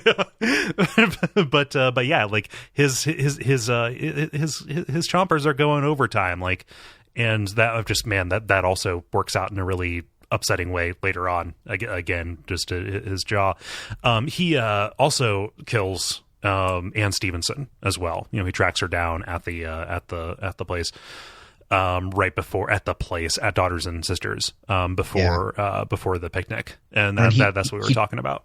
He tracks her down at Daughters and Sisters by attacking and killing Pam, who is at work in the hotel where he's staying. Yes. There's a moment where they both smell his cologne, which in the book is English leather, and I don't understand why they missed an opportunity to have it be Brute. Like, why would Norman not be wearing Brute cologne? Because he's a brute. Yeah. Like, he wears English leather. He wears nothing at all. Yeah. I'm sorry, nothing at all. Yeah. Stupid, sexy Norman. anything but. But yeah, this is the Anne killing is the one that I feel that doesn't serve a purpose. No, especially because like Anne's death isn't discovered until like days after the events of the climax. Right. Like there's no narrative significance. There's nothing. The fact too that they took an opportunity, or that he took an opportunity in a book that really is empowering for women to say that, a woman was proud of what she did for other women, and so she deserved to die. I think it touches on this at the beginning. Like he implied almost that her pride is what got her killed, but it's a wonderful thing that she's doing. Yeah, she's serving the community in a very real way. Yeah, I'm ambivalent about it. I'm not ambivalent about it. That implies I feel both ways. I just don't think it's good. I think it's a waste. Yeah, I did not care for that choice. Yeah, but yeah. So as the picnic begins, Rosie and Bill are on this kind of motorcycle date out to a secluded spot. Like you said, is Navy Pier secluded like that? Oh no, their date is very much not at Navy Pier. Okay. The picnic, the Daughters and Sisters picnic with like the equal parts like carnival rides and storefronts and stuff. Like if it is Chicago, that makes a lot more sense about how they got the Indigo Girls, because I did not realize that until you guys were talking about it, and I'm like, so they just sent the Indigo Girls to like the middle of nowhere? Like, oh, is she in Kansas? Like, The Indigo girls love to play out. Yeah. Yeah. Yeah. My assumption was that the story starts and that Rose and Norman initially live in New York, and then Rose goes to Chicago. Yeah. Because New Yorkers are some of the only people that I've ever met who speak disdainfully of Chicago as being a small city. Yeah, they're one of only 2 cities that could possibly.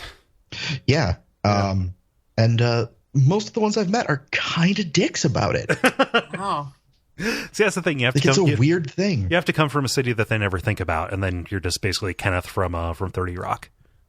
Yeah. You can obfuscate. Yeah. But yeah, they're on a date out to this place, and there's again one of these meaningful moments, capital M, as they find this fox den underneath a tree, and Bill kind of explains like, yeah, the father of the kits is not around. He passed due to rabies. And kind of what he says that is really foreboding is, the male ones die to it immediately. They go crazy, they get violent. The female ones carry it forever. It takes longer. It's, worse in a lot of ways. Yeah. And they just kind of make unwise choices. Mm-hmm. Yeah. Is kind of what it amounts to in his explanation. Yeah. But yeah, again, that loads it up, and we're going to see the way that is mirrored in other places. But Norman, Chekhov's fox. Chekhov's fox. Yeah, especially as you see Rose Madder in some of the later scenes, the actual goddess being a little bit off. Oh, I mean, yeah, she is cuckoo for Cocoa Puffs. There was a moment a little bit earlier from where we are where Dorcas was saying to Rose, "Don't waste time with man's questions. What are you talking about?" And then she was like, "What are man's questions?" And Dorcas said, "Ones you already know the answers to." Is there something that's the inverse of mansplaining? Like, is it manterrogation? Like, is that like what they do? Like, we know what happened in the alley. Just tell me you shot that person. Like, is that manterrogation?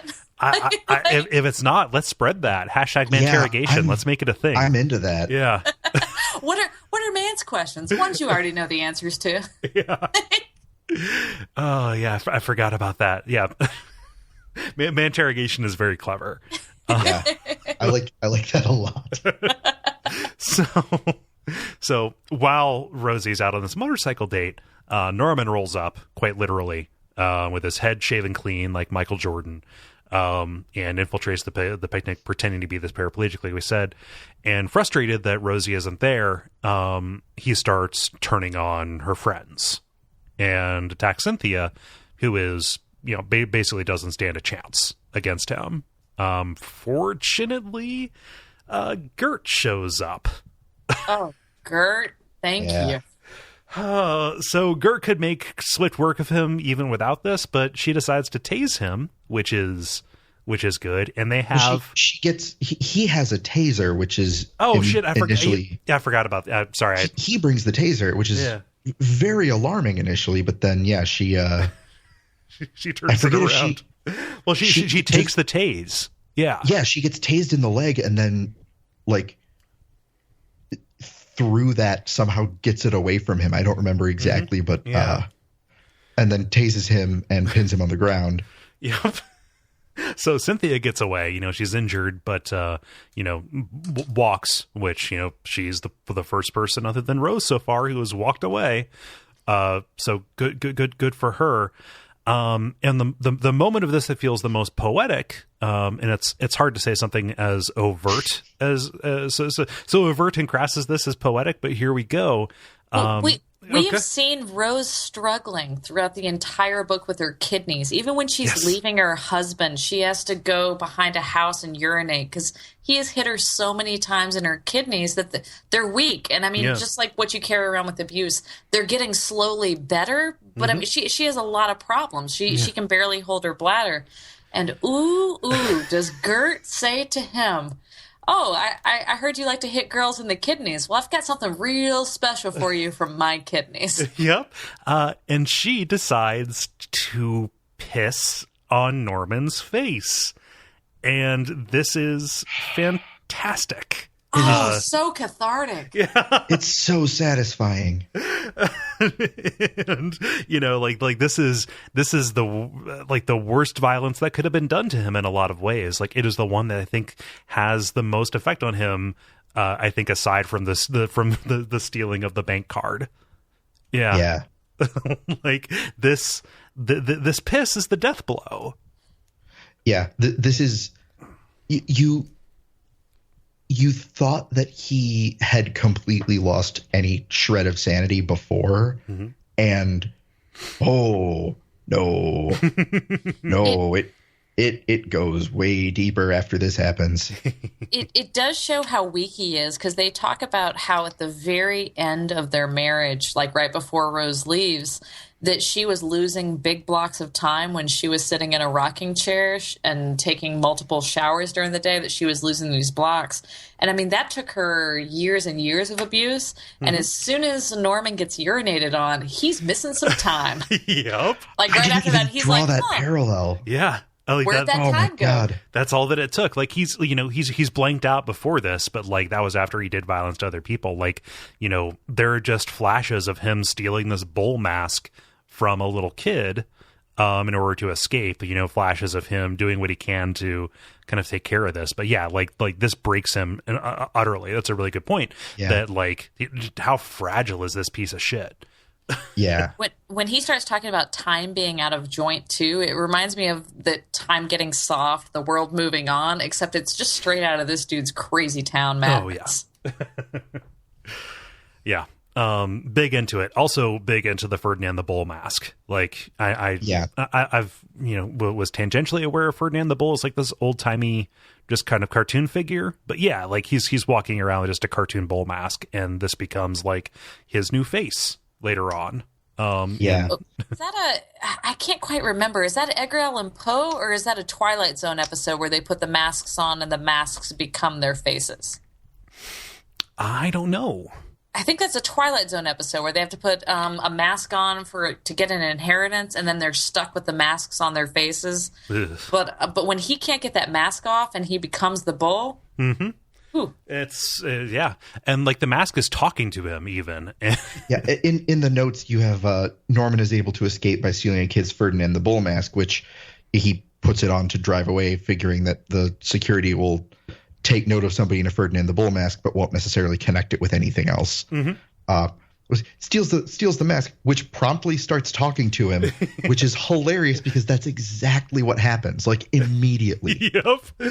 In the audiobook, I don't know how the text is rendered, but like it like when the mask is talking to him, King or oh gosh, who was the person, Blair, they like muffle their voice if the mask is like in his bag or in his pocket or something like that. Oh, that's so good. Yeah. Wow. It's just a nice little touch.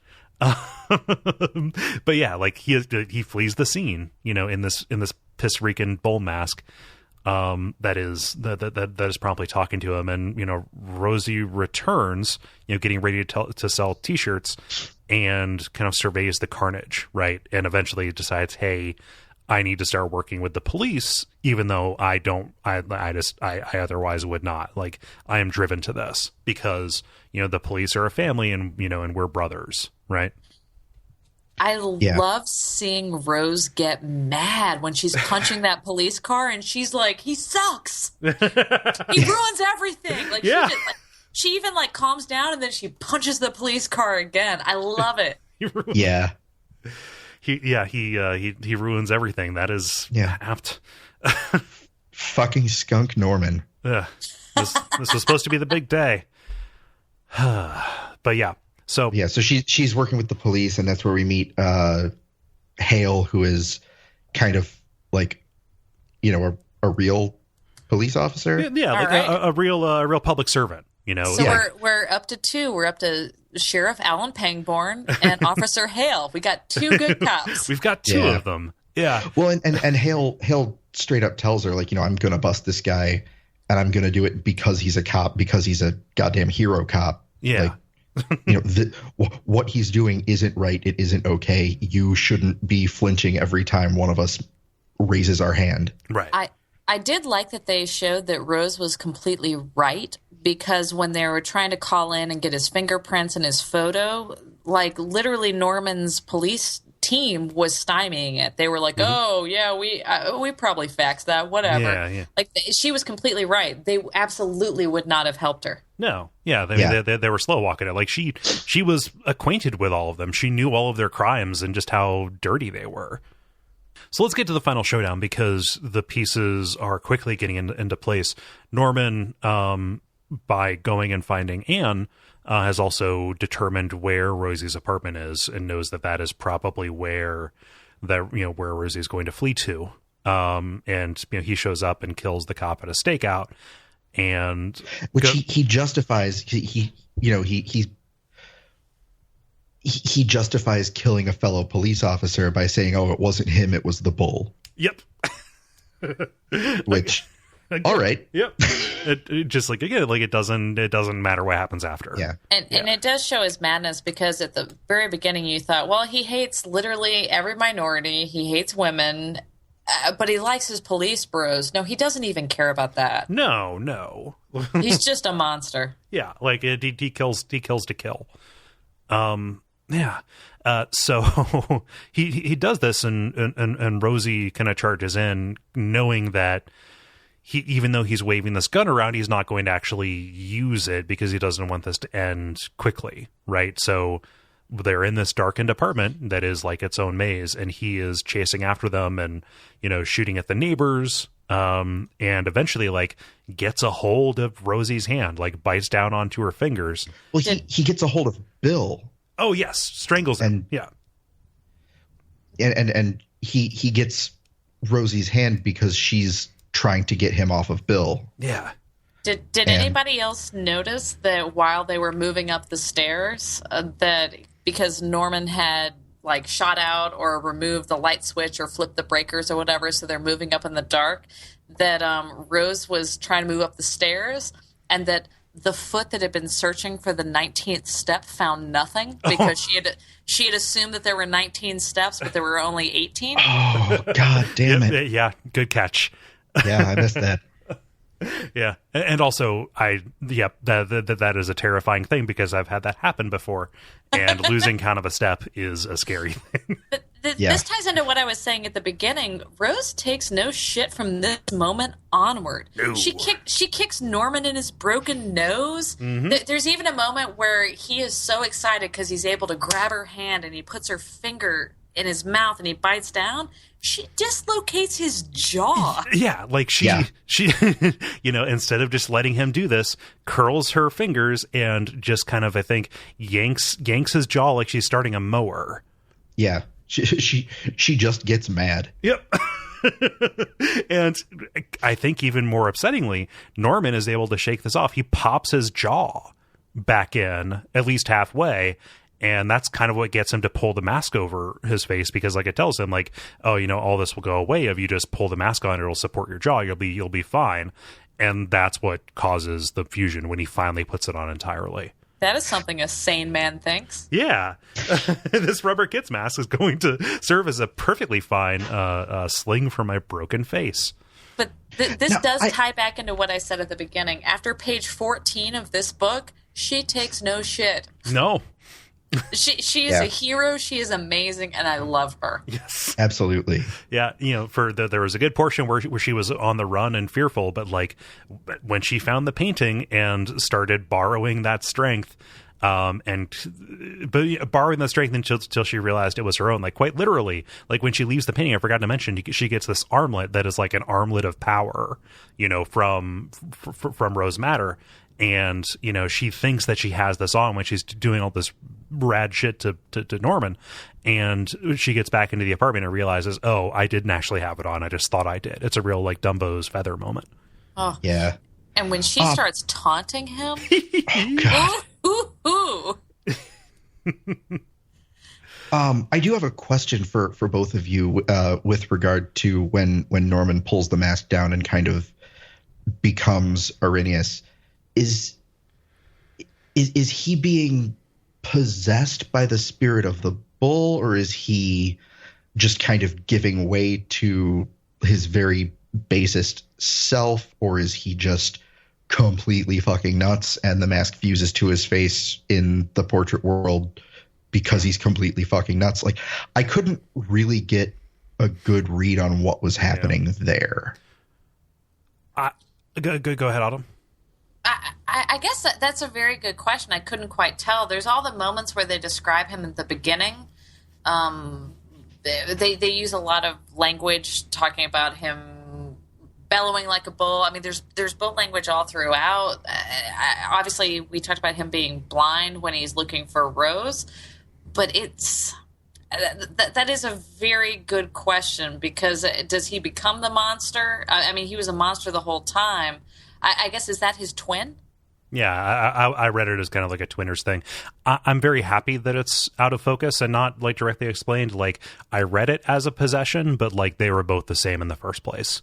And, you know, like they were both simple enough that, you know, just basically their shared urges made them one and the same, regardless of kind of the transformation that happens. Like when he goes through the portal chasing after Rose and Bill, like the two eye holes become one, and the mask tells him like, yeah, this is the way it was supposed to be. Yeah. It's also interesting that he kind of starts out as this, like, he's a monster the whole time, but at least at the beginning of the book, he's like kind of a brilliant detective. Mm-hmm. And by the end of the book, he's literally a bull in a metaphorical china shop, like just charging full speed ahead with no regard for subtlety or consequence or anything. And that transformation is kind of the inverse of Rose's. Yeah. There was a moment right at the very beginning of the novel where Rose talks about her husband's madness being as soft as the rustle of bat wings in a cave. Ugh. That reminded me a little bit, I don't know, maybe because I was on the podcast and we talked about it, but of Eyes of the Dragon, where they were talking about the bats that scared Thomas so badly. Mm-hmm. And then when you go through later, he literally gets hit in the face by a bat while they're going through all of this. Yeah. Like a brown bat flies into his face. And then especially with Rose Madder turning into a bat-faced / spider demon at the end. Mm-hmm. Again, when you're on a Dark Power podcast, everything looks like a nail. Yeah. But seeing that bat reference to Bats in the Belfry, Madness, and then that tiny little tie-in with Eyes of the Dragon, I thought was pretty cool. Yeah. It's it is a functional device. Yeah. Yeah. So let's talk about the way that Norman meets his end, and specifically how Rose Madder repays, right? Because as they are in the world of the painting, you know, like the plan goes into place because Rose herself looks so much like Rose Madder. They effectively switch places, and at least from the back. Yes, from the back. Yes, from we never get a good look at her from the front, but that is enough because Norman believes that he has caught his prey, you know, on the steps of this temple, and she turns around and it's anything but. And, you know, Rose Madder, who again is crazy as a box of ducks, turns around. Crazy as a rabid fox. Yeah. Yes. There we go. She turns around and decides to talk to him up close, which is what Norma would always say to Rose, to, you know, like as the preface, like, I'm going to talk to you up close. As she transforms into this spider monster with, again, bat-like features and fox eyes, and just a terrifying amalgamation. There's a wonderful line where he talks about the features of her face rearranging like lilies on a calm pond. Yeah. Which, yeah, that as the arms come out, and she starts devouring him for a long, long time until the screaming stops.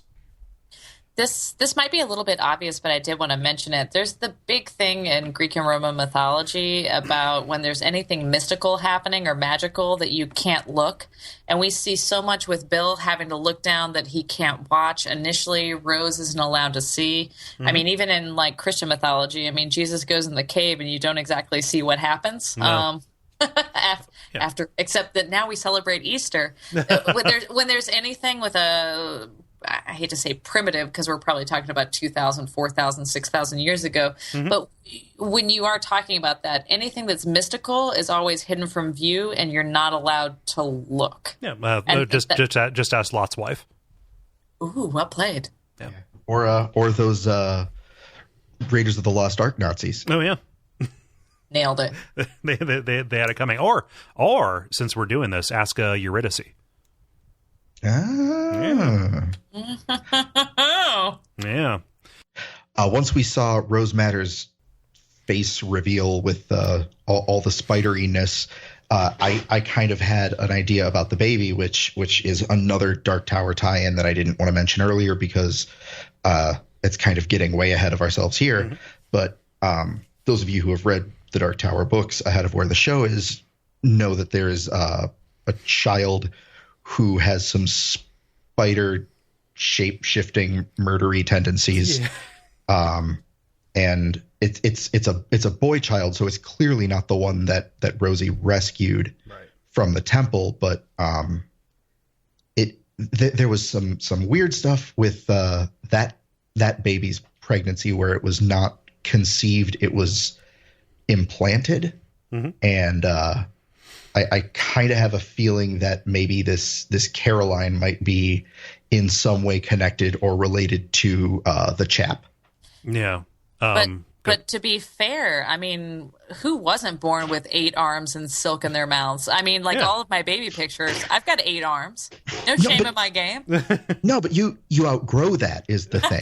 Right. Yeah, you lose your baby legs. Yeah, exactly. This character in the Dark Tower books, he carries those tendencies on into adulthood where it's just socially unacceptable. Mm-hmm. And it's a whole thing. Right. I can't believe I just outed myself as the roly-poly little bat-faced girl from the Paul Simon song. Oh, no.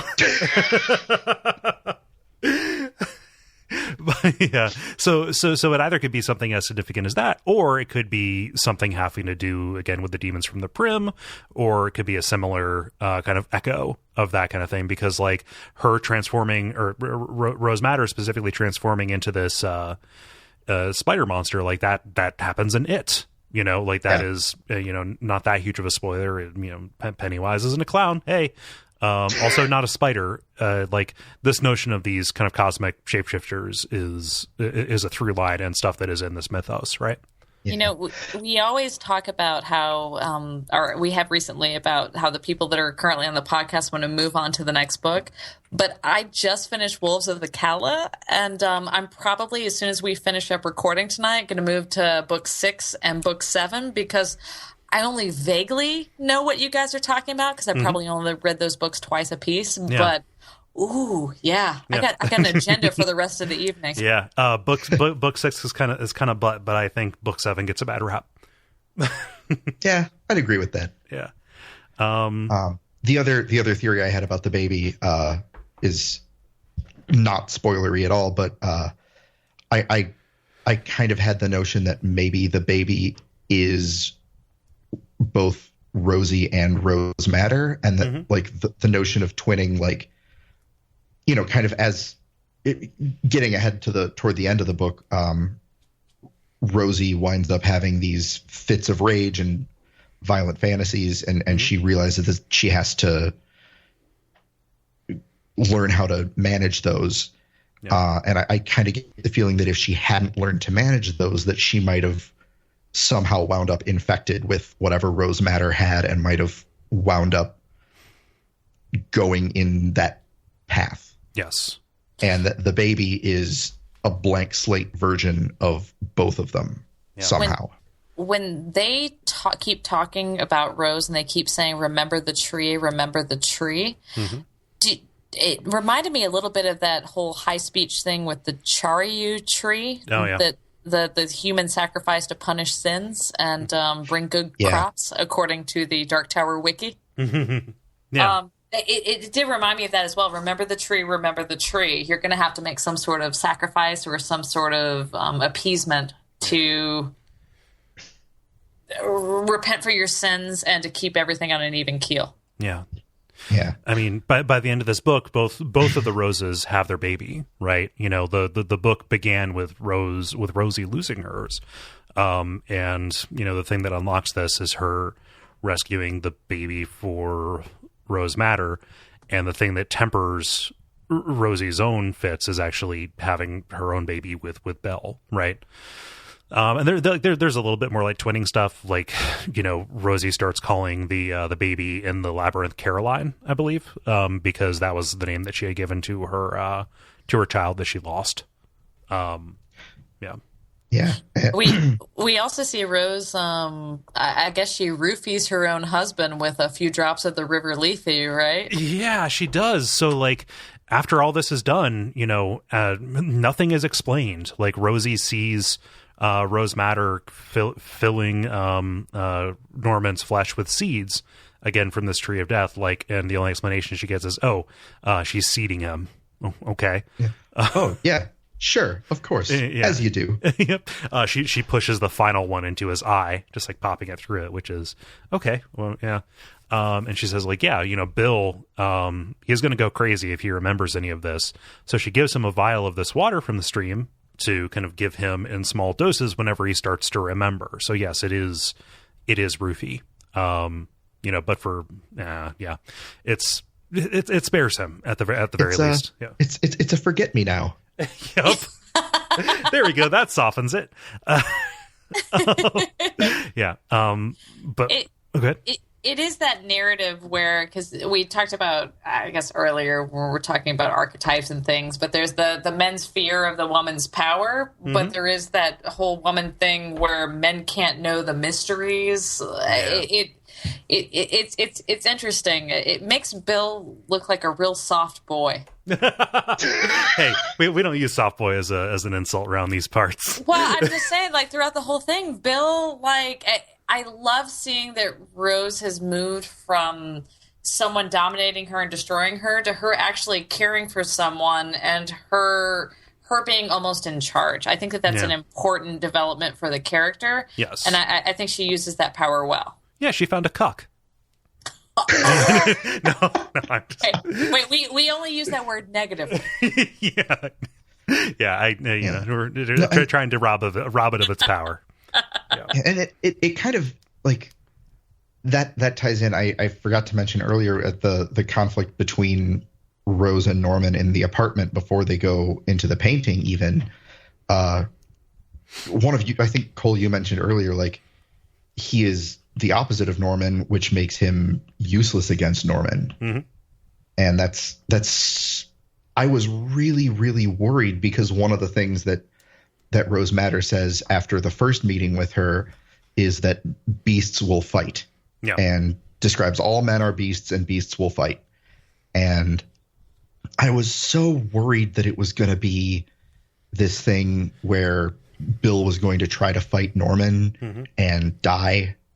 Yeah. And I was just going to be even more bummed than I already was reading this book. Yeah. But then at the end, when Rose Madder refers to Bill as a good beast, and Rosie says, like, stands up and says, "Don't call him a beast and get your diseased hand off him," and looks her in the face. Yeah. Which is kind of an awesome scene by itself, but like it's kind of in defiance of this authority, like this powerful authority who has decreed that all men are beasts. And she's saying, it's like, no, that's, all beasts are beasts. Yeah. I did like beasts will fight. Bill is not one of those. Yeah. Stephen King tricked us in the same way that, after the concert, after Norman had gone to the women's restroom and torn up some ladies, or tried to, and gotten urinated on instead. I like that Rose assumed that the whole concert would be shut down and the Indigo Girls would just go home. And it's that same type of thing. I think we all assumed. I thought Bill was going to die as soon as Norman put his hands on his throat. I assumed it was all over. Rose didn't assume that, and she kept fighting. And I thought that was an interesting kind of narrative conceit where they tricked me into thinking, well, it's all over. Her burgeoning romance. It's all done. Yeah. Norman put his hands on his throat once. It's all over. Pack it up. Exactly. And it, just like I thought that the Indigo Girls would probably not play anymore, or Rose thought that. That's what I thought about Bill and Norman. So, yeah. Rose walks back into her own world with Bill, kind of in this daze. And much like the first visit, she gets one single kind of piece of advice, one phrase from Rose Madder, imploring her to remember the tree, right? And she still has these seeds in her possession. That like they cause death. Like they tell her, they don't even touch your mouth after you touch one of these seeds. They stay in everything they touch, et cetera, et cetera. And things kind of progress a little bit as you would expect it from the legal side of things, because there's a dead cop, and also this person who killed the cop is gone.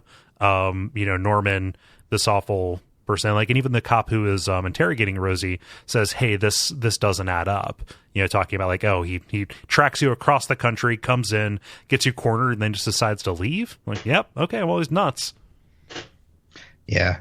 And my favorite chapter in this entire book is just like the Monday, Tuesday, Wednesday, Thursday, Friday chronology of just the whole world forgetting about Norman. Yep, as he falls off of the front page and then goes to the 6th and then eventually is gone forever. Yeah, which is just perfect. Yeah. I like that Rose had the chops to, I mean, there's one moment where she looks into the painting that had done so much, and she sees her sweater and the black motorcycle jacket that was Bill's, and she decides to burn it anyway. Yeah. Like, I don't know that I would have the internal fortitude to burn something that had made such a game. Like, what if I needed it again? What if, especially like with the survivors, what if something happened with Bill and I needed Dorcas again? Or what if I needed Rose Madder again? Yeah, but they're gone. I think the woman isn't in the painting anymore. Yeah, and I think that she had a sense that it wouldn't happen again. Yeah. At that point, it was just a reminder. Yeah. I guess you have to imagine in the drawing of the 3 that there's just a bunch of shut doors on a beach that a bunch of randos walk up to, and they're like, "What's this door about? What Home Depot asshole installed this here? It doesn't open. It doesn't do anything. I can only see it from one side. What a piece of shit." That would actually be a really useful feature for a door. It's some Hogwarts hat shit. Yeah, no, you set it up. From one side you can see through it, and it's just like nothing's there. But then from the other side, it's a door. Yeah, I'd buy that. Yeah, it's like your own portable Red Lobster. That's funny in 2 ways. But better put a coin in the lobster jar. Oh no! Shit! Oh. Not the lobster jar. But I need to write that down, because lobster jar would be a very funny design for a thing. It really would. Yeah. I'm gonna write this for myself, and I'm gonna forget what it means. In all caps, lobster jar. You should just rename the Amazon link for the books to that. That would be pretty good. Help pay for Cole not calling lobstrosities what they are.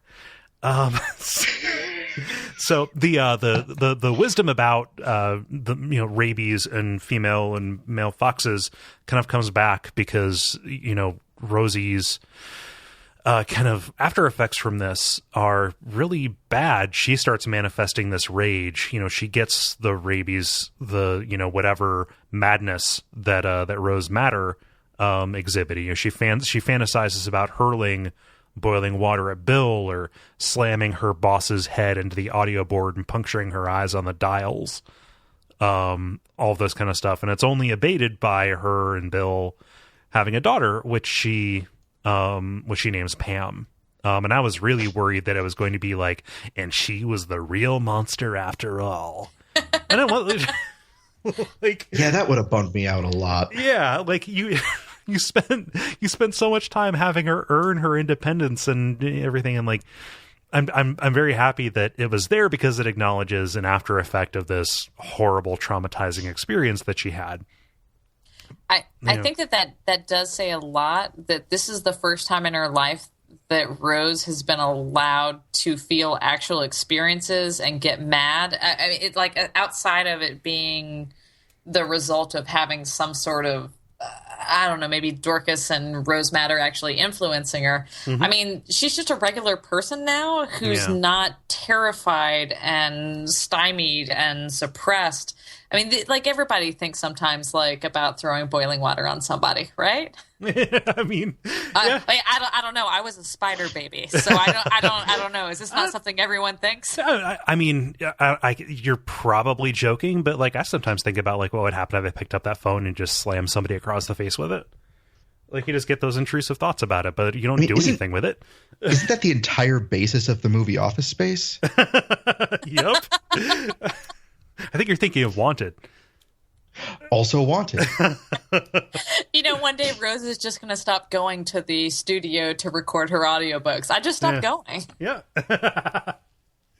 Yeah. Just man, hypnosis. I don't know. It's very late. I don't know why I just say hypnosis like it was a point. It's a thing that happened in that movie. No. So like we get kind of this fast forwarded version of a little bit of the rest of her life, as the kid grows up and things get better. And it ends with, kind of acknowledging that she did remember the tree and she took the remaining seed out to where they had their secluded, picnic lunch, beneath this den of another fallen tree and, painted it and watches as this fox kind of sticks around and it turns from this little sprout into a sapling and a new growth, and kind of becomes a new tree of death on our plane. Either a mirror of the tower or something else that has incredible talismanic power. I think that I'm taking a lot of Deadly Premonition, a video game, and ascribing it to this, which makes this feel incredibly foreboding. I like that it's not explained. Is it unreasonable for me to be terrified of this development that Rose delivered this horrible thing onto our world? I don't think it's unreasonable. I also don't think that it's inherently terrifying or bad. It kind of made me think of like the tree itself isn't a bad or evil thing. It's a necessity. Like it's something that just is and needs to be. And like the reason that Rose was having those rages was because there was that discord that the tree in our plane had died or collapsed and it needed to be replaced. Yeah. And so by planting that and reestablishing that connection, it kind of helped make her mind whole again. Yeah, it restored the symmetry. Yeah. And again, that whole Charyu tree is about sacrifice. Yeah. Yeah. And she sacrifices like an hour or so of her time once a year in order to make sure that, nobody is stumbling on this tree, and also to make sure that she remembers it and doesn't go crazy and kill everyone. Yeah. It's also nice that fox has something to do now that all of her kits are gone and her husband is dead of rabies. Yeah. that fox that is almost assuredly an avatar of Rose Matter. Yeah. Hey, real quick, just a random thought I had. Is there a fox at the end of any of the beams? No. No? Bird and hare and something and fish. Bird and hare and yeah. No. I also checked to see if there was a bowl at the end of one of them, but no, there is not a bowl. That is Guardian of the Beam. Okay. Yeah. That's mildly disappointing. I know. Yeah. God, it's almost like he didn't know how he was going to finish the 7th book in 1978. I mean, come on, dude. What an asshole. Come on. Yeah. Garbage book. So let's do kind of our final thoughts on this, because it was thoroughly unpleasant at times to read this. But talking through it, I think that there is a lot to recommend this as like a really satisfying piece of fiction, right? Yeah, I would agree. Yeah. Go ahead.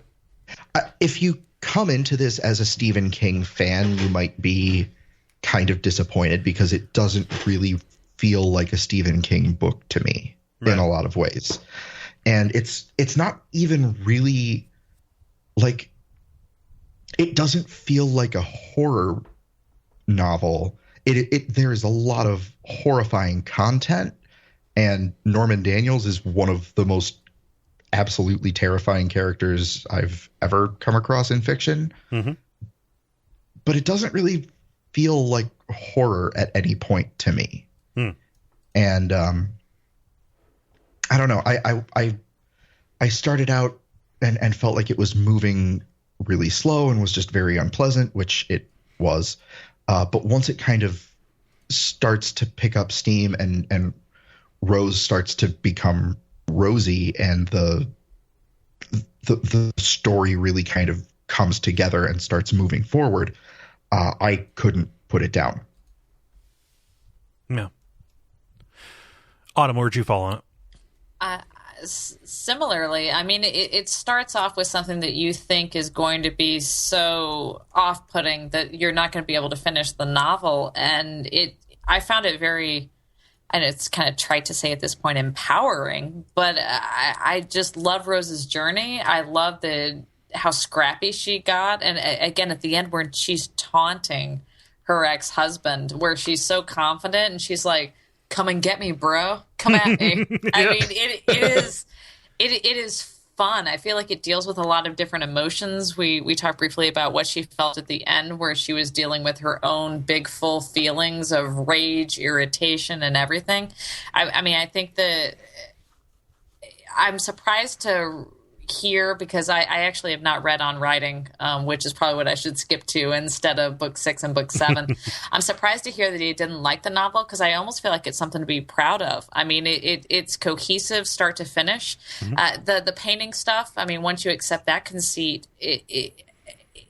it's a complete novel, and maybe he didn't like it as much as some other things. And I know I certainly opted not to read it at the time, so maybe he's looking at its commercial success versus how he felt about it. But mm-hmm. I was surprised at how much I enjoyed it, considering the subject matter. It's probably one of my maybe top 10, which is saying a lot with somebody that has such a body of work. Yeah. Yep. Definitely the biggest takeaway from this is going to be Norman Daniels for me. Rose's journey is fantastic, but I think that he steals the show. You could probably lobby a complaint that he is way too outsized and way too cartoonish. I think he works specifically because of that. Yeah, I think if he wasn't, it would, like, the book would be borderline unreadable. Yeah. I think it ties back into what we were talking about earlier with the Big Bad Wolf. I mean, the Big Bad Wolf is cartoonish. He's not actually doing anything with Red Riding Hood. Mm-hmm. I mean, and by the time you see him having eaten the grandmother and the whole family, I mean, he's just there being ominous, and that creepy feeling of a monster coming at you and you not quite being able to see it. Like that's what's more scary than even the first 14 pages is him hunting Rose. Yeah. That is terrifying. Yeah. In a way that I haven't found in any of the other books, besides maybe The Shining approaches it a little bit. Yeah. There's a little bit of shared DNA, I think, between Jack and Norman. I want to thank both of you, Autumn and Evan, for sticking around. This episode ended up being way longer than I expected it to be, and we're pretty late in the evening, so I'm grateful that you have been generous with your time. And thanks to the listeners for kind of coming along on this ride. A lot of people were also exposed to Rose Matter for the first time when we announced that we were going to cover it, and I hope that you got a lot out of it. If you were scared off of it by the first 14 pages and you still listen to the episodes, hopefully we gave you the highlights. I would still say, like, hey, maybe give it a shot, but I do not blame anybody for, like, kind of not having room for that in their lives. So and sorry for all the jokes and laughing. The subject matter is very much not funny, but I don't know how else to handle talking about this sort of thing sometimes. Yeah, it's a defense mechanism. Yeah, I'm sure. I feel like most people will understand and yeah, connect with that, but just yep. And if just being very clear, just in case. Sometimes you just want to put 4 on the floor and do the dog. Yep. Oh man, yeah. So, hopefully you've enjoyed it. We're going to be back next episode with the beginning of the of the Wastelands. I'm not sure who's going to be on that episode, but I know it's going to be fun because, boy, I love that book an awful lot. Yeah. Where can people find you on the internet, Autumn? I can be found on Twitter at Mrs. Greer. That's MISSUS. And I have also been on 2 episodes of Brian Wade's Expanded Universe podcast, where we discuss the Star Wars Expanded Universe series of books. Which particular books did you talk about? I actually talked about books involving Darth Plagueis. Okay. who's my new best friend, because who doesn't like the dark side just a little bit? Of course. I mean, the dark side's cooler. Yeah. Yeah, and I'll put a link to that in the notes here. Oh, fantastic. Yeah. Let's see. And Evan, where can people find you? I'm on Twitter at Mr_Harder. That's MISTER. I'm also on Instagram at Very Good Serial Reviews. It's a brand new thing that I'm starting up, and it is arguably the dumbest thing that I've ever undertaken, and I'm very excited about it. And it's going to get weird, so I hope that you'll look that up and follow along. Also, I'm kind of intermittently scattered around on the Duckfeed network. Yeah. Cool. And you can find me on other shows at Duckfeed.tv. We are doing some exciting stuff that we're getting ready to announce here fairly soon. So hopefully you are around for that. You can also find me on Twitter at Cole Ross. That is KOLEROSS. And if you like this show, please share it with your friends who maybe like Stephen King, or maybe listen to podcasts and are looking to get into something new. And rating a review on iTunes is always tremendously helpful. We hope to see you in season 3 to talk about the Wastelands. But until next time, long days and pleasant nights.